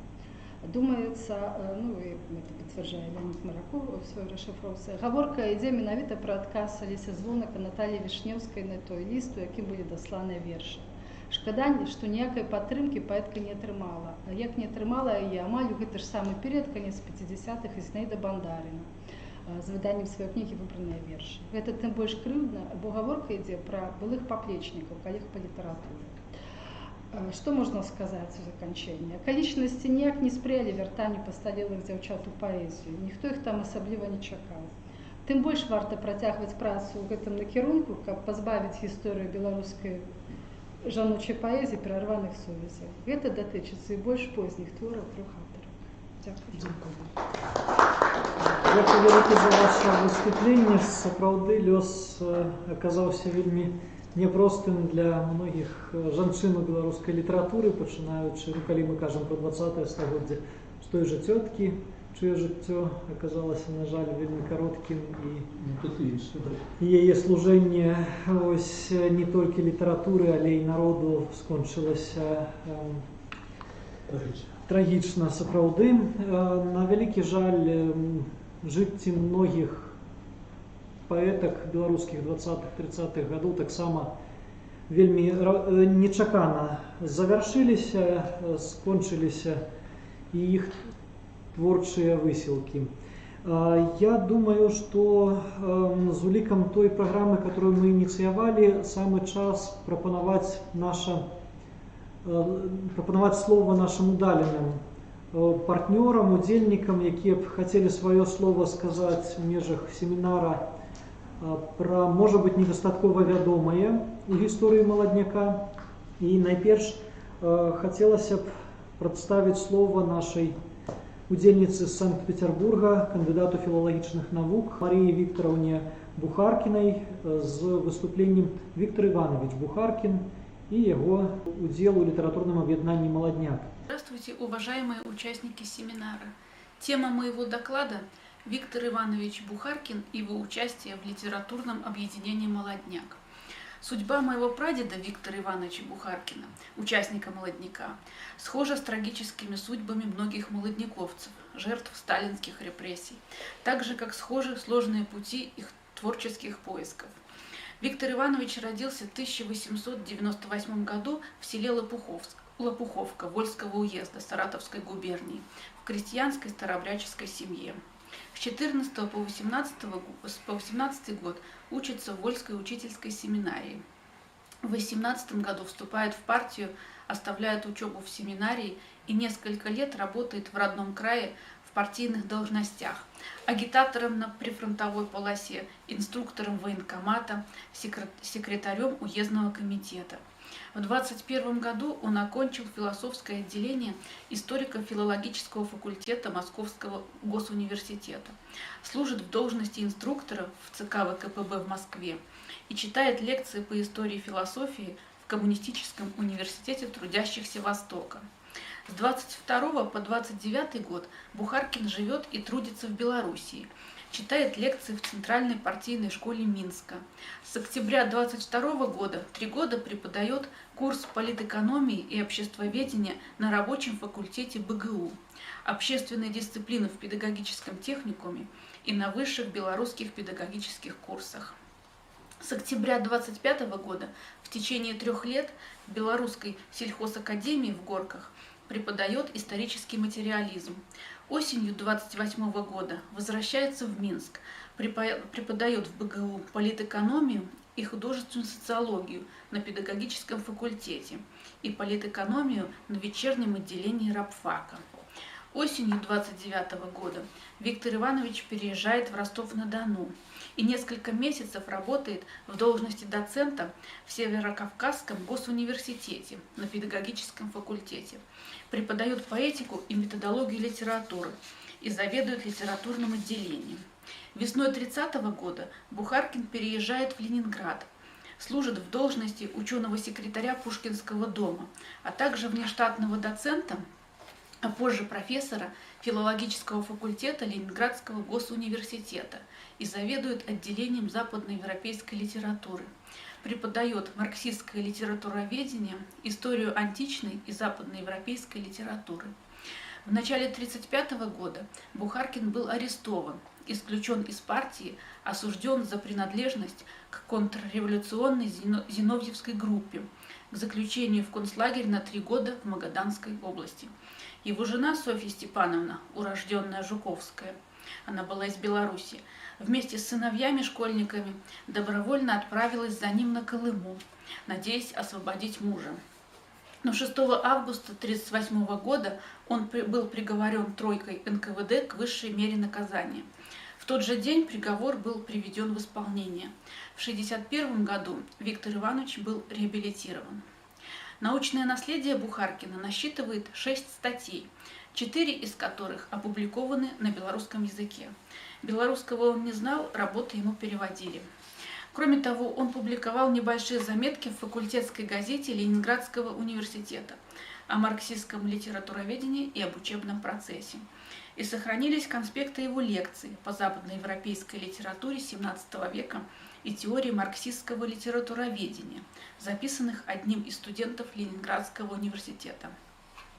Работая в Белорусской сельхозакадемии с 25 по 28 год, Виктор Иванович принимает участие в работе местной студии Оршанского молодняка. В те годы в академии была активная общественная и литературная жизнь. Там преподавали Максим Горецкий и Юрка Гаурук. В 28 году в заседании Горецкой студии Оршанского молодняка Бухаркин выступает основным докладчиком в диспуте о новом человеке. В том же 28 году в 7 номере Оршанского молодняка была опубликована его статья «Лиричный феномен», написанная на стыке литературоведения и психологии творчества. И хотя Бухаркин пытается подвести исследование под идеологический базис, эта мысль в работе не получает развития. Автора интересует прежде всего процесс создания лирического произведения, сложный путь лирического переживания, который проделывает авторское сознание, от вдохновения до техники литературного выражения. В 1929 году в журнале «Молодняк», когда одноименная организация уже была преобразована в БелАП, публикуются 3 рецензии Бухаркина: «Марксизм и эклектика», про артикул Бяроскі, «Пытанні сучасного марксистского вывучения литературы» в 5-6 номере, «Литературознаўчыя вопыты профессора Барычевского» в 10 номере и «Литературознаўцы с БДЗУ» в 11-12 номере.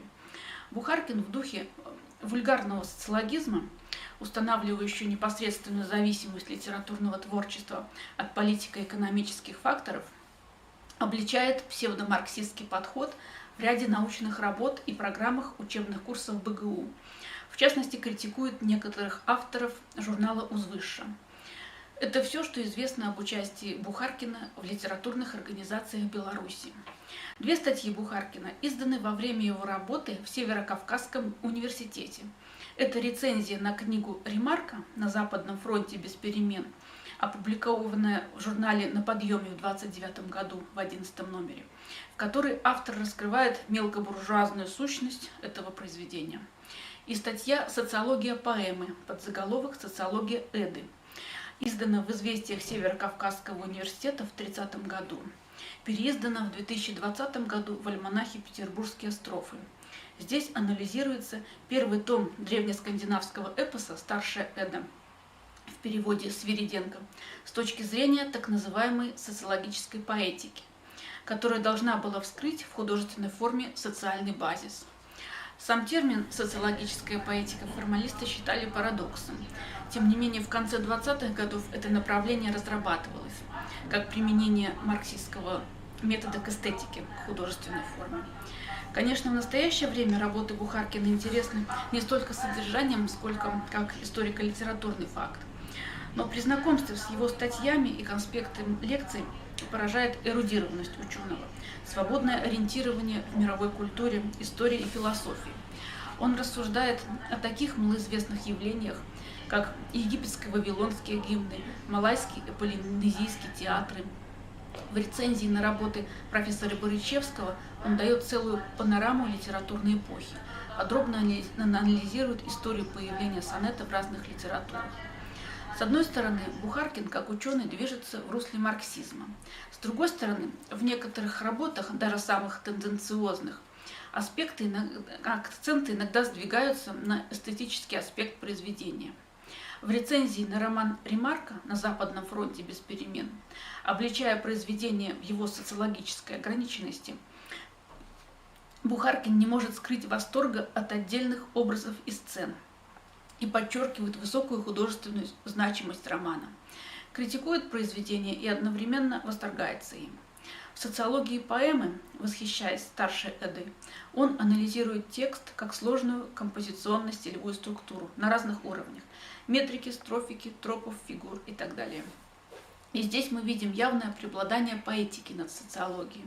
И чем дальше, тем очевиднее, что Бухаркина занимал в большей мере текст как объект эстетический, нежели идеологический. Попытка примирить вульгарный социологизм и формальный метод не удавалась. Подобный уклон в формальный метод наблюдаем и в его лекциях по теории марксистско-ленинского литературоведения. Отчасти из-за этого его лекционный курс был признан бракованным, после чего он уволился из университета. Интересно, что работая в Ленинградском университете, он не опубликовал ни одной статьи, не считая заметок в факультетской газете.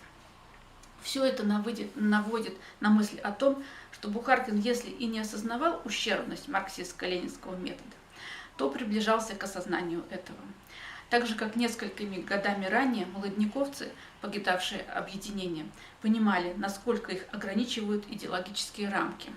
В своих работах Бухаркин показывает, что литературоведу не обойтись без проникновения в тайны творческого процесса. И все это характеризует Бухаркина как неоднозначную фигуру в литературоведении. В завершение хотела бы поблагодарить организаторов семинара за предоставленную мне возможность выступить и рассказать о моем прадеде. Спасибо за внимание. Всего доброго. Шановні колеги, хотілося б подякувати Марії Вікторовні за її ось таке дистанційне виступлення, за спробу уліць новага канкрэтнага вельмі матэрыялу, бо праз яе лёс асабісты гісторыя маладняка прайшла праз жыццё яе сям'і.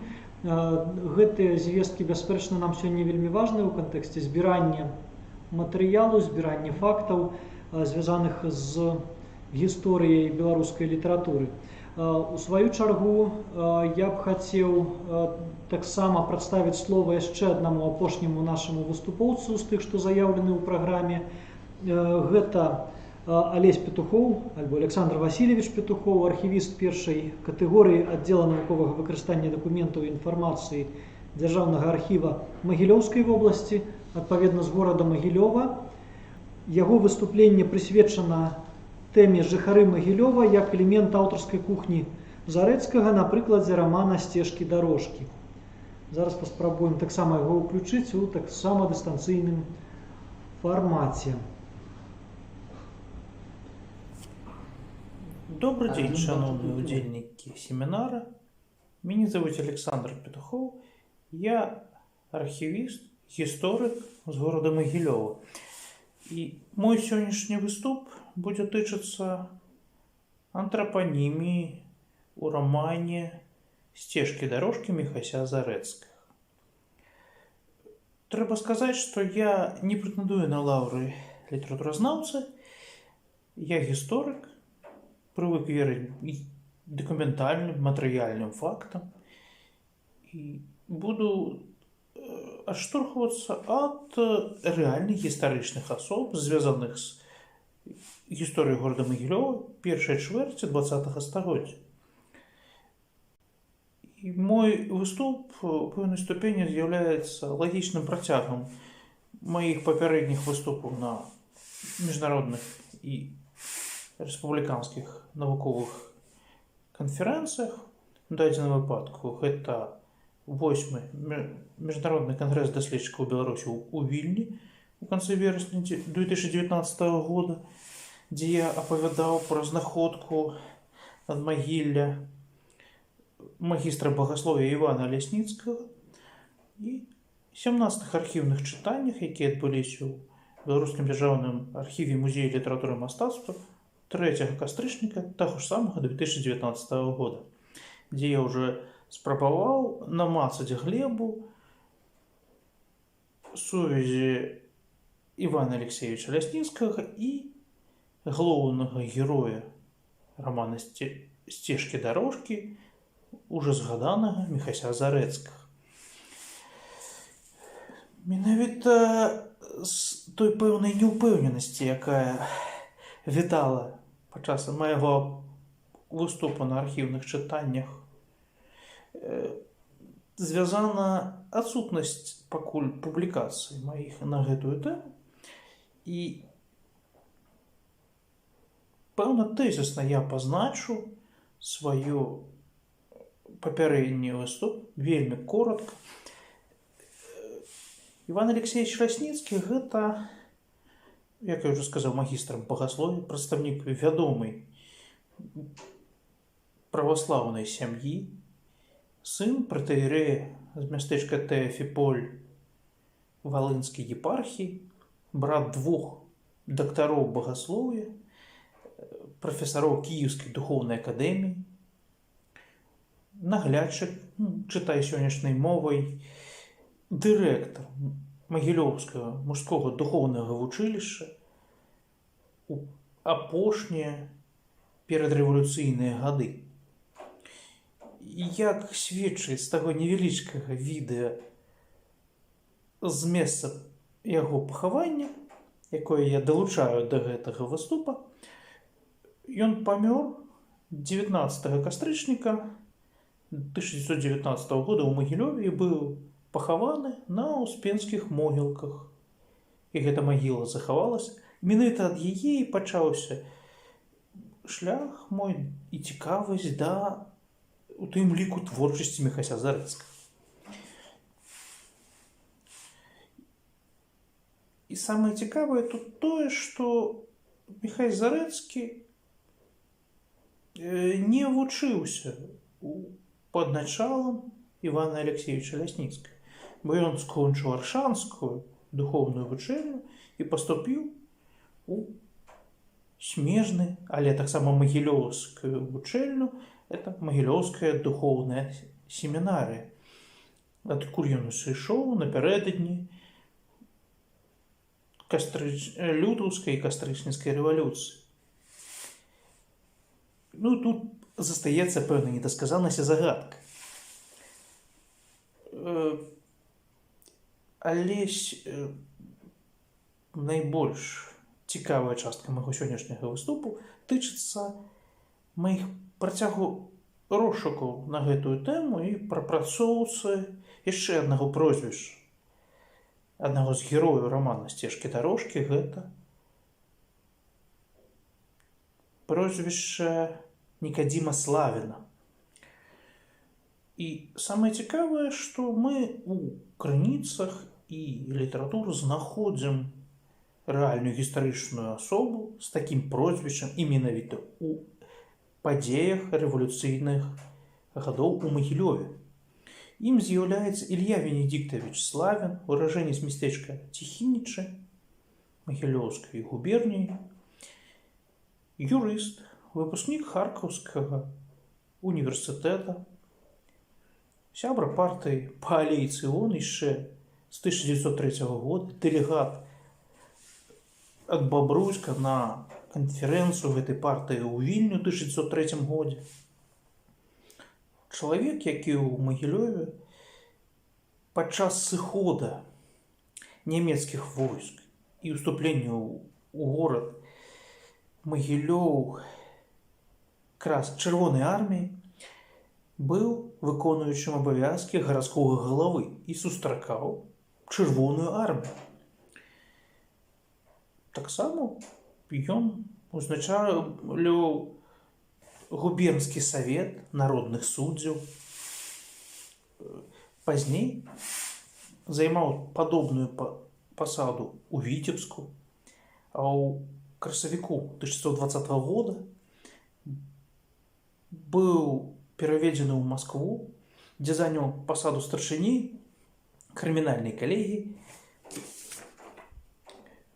вышэйшага судовага кантролю, дзе займаўся фактычна стварэннем і кадыфікацыяй савецкага права.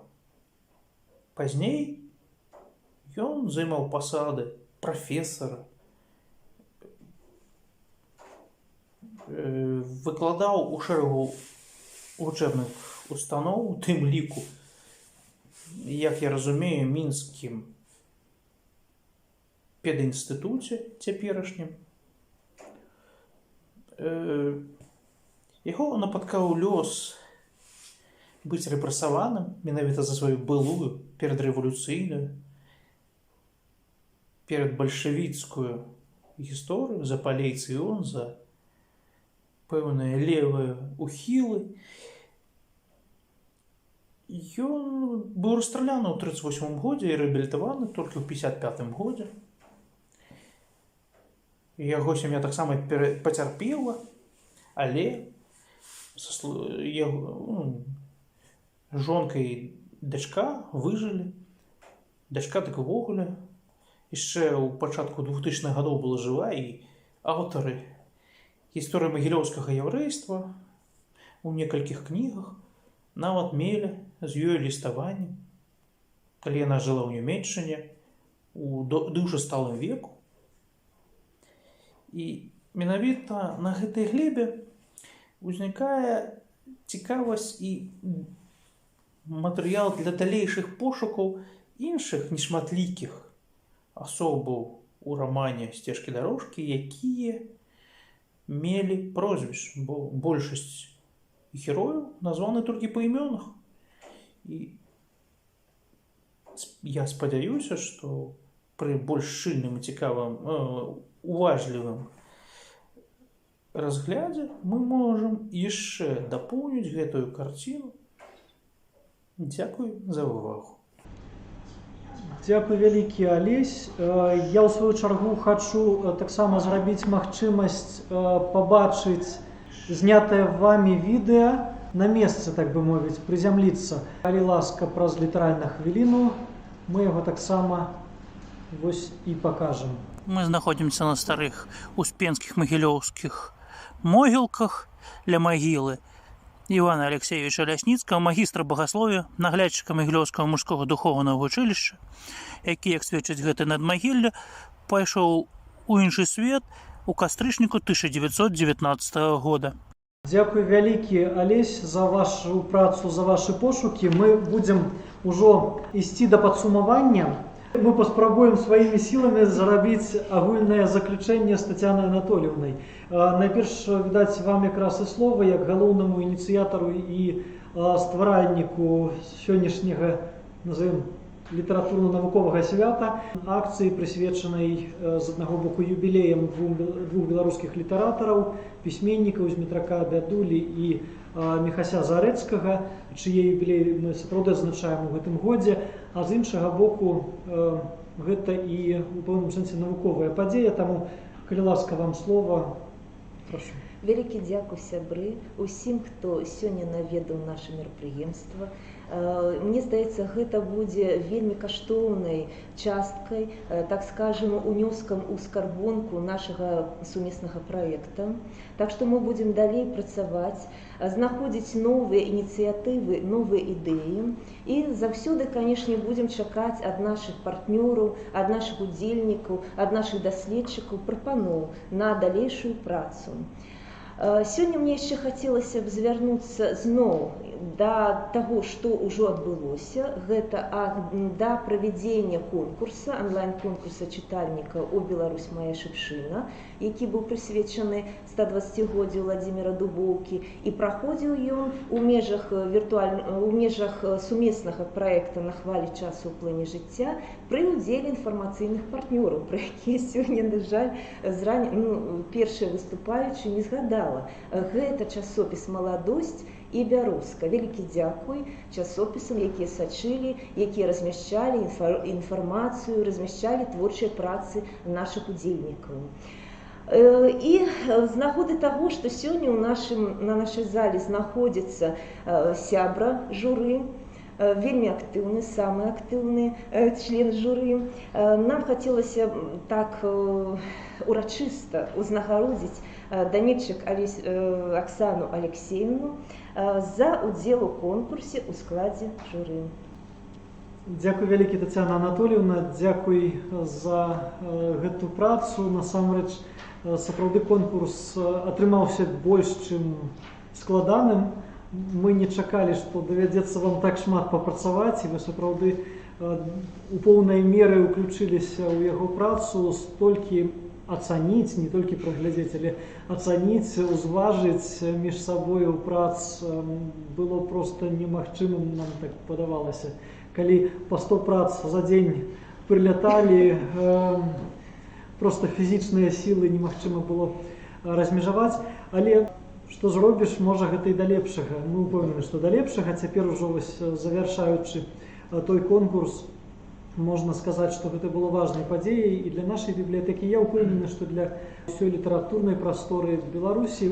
Дзякуй вялікі за удзел усім нашым партнёрам, усім, з кім мы гэты доўгі час працавалі. І, канешне, найперш самім удзельнікам конкурсу, хто дасылаў свае працы, хто, нягледзячы на гэтыя ковідныя абмежаванні гэтага году, а можа, якраз дзякуючы ім, дзякуючы гэтай ізаляцыі вымушанай, падтрымалі ініцыятыву і паўдзельнічалі ў дадзеным конкурсе. Бясспрэчна, гэта дазволіла імя Владзіміра Дубоўкі ўзняць яшчэ раз, гучна, голасна пра яго сказаць.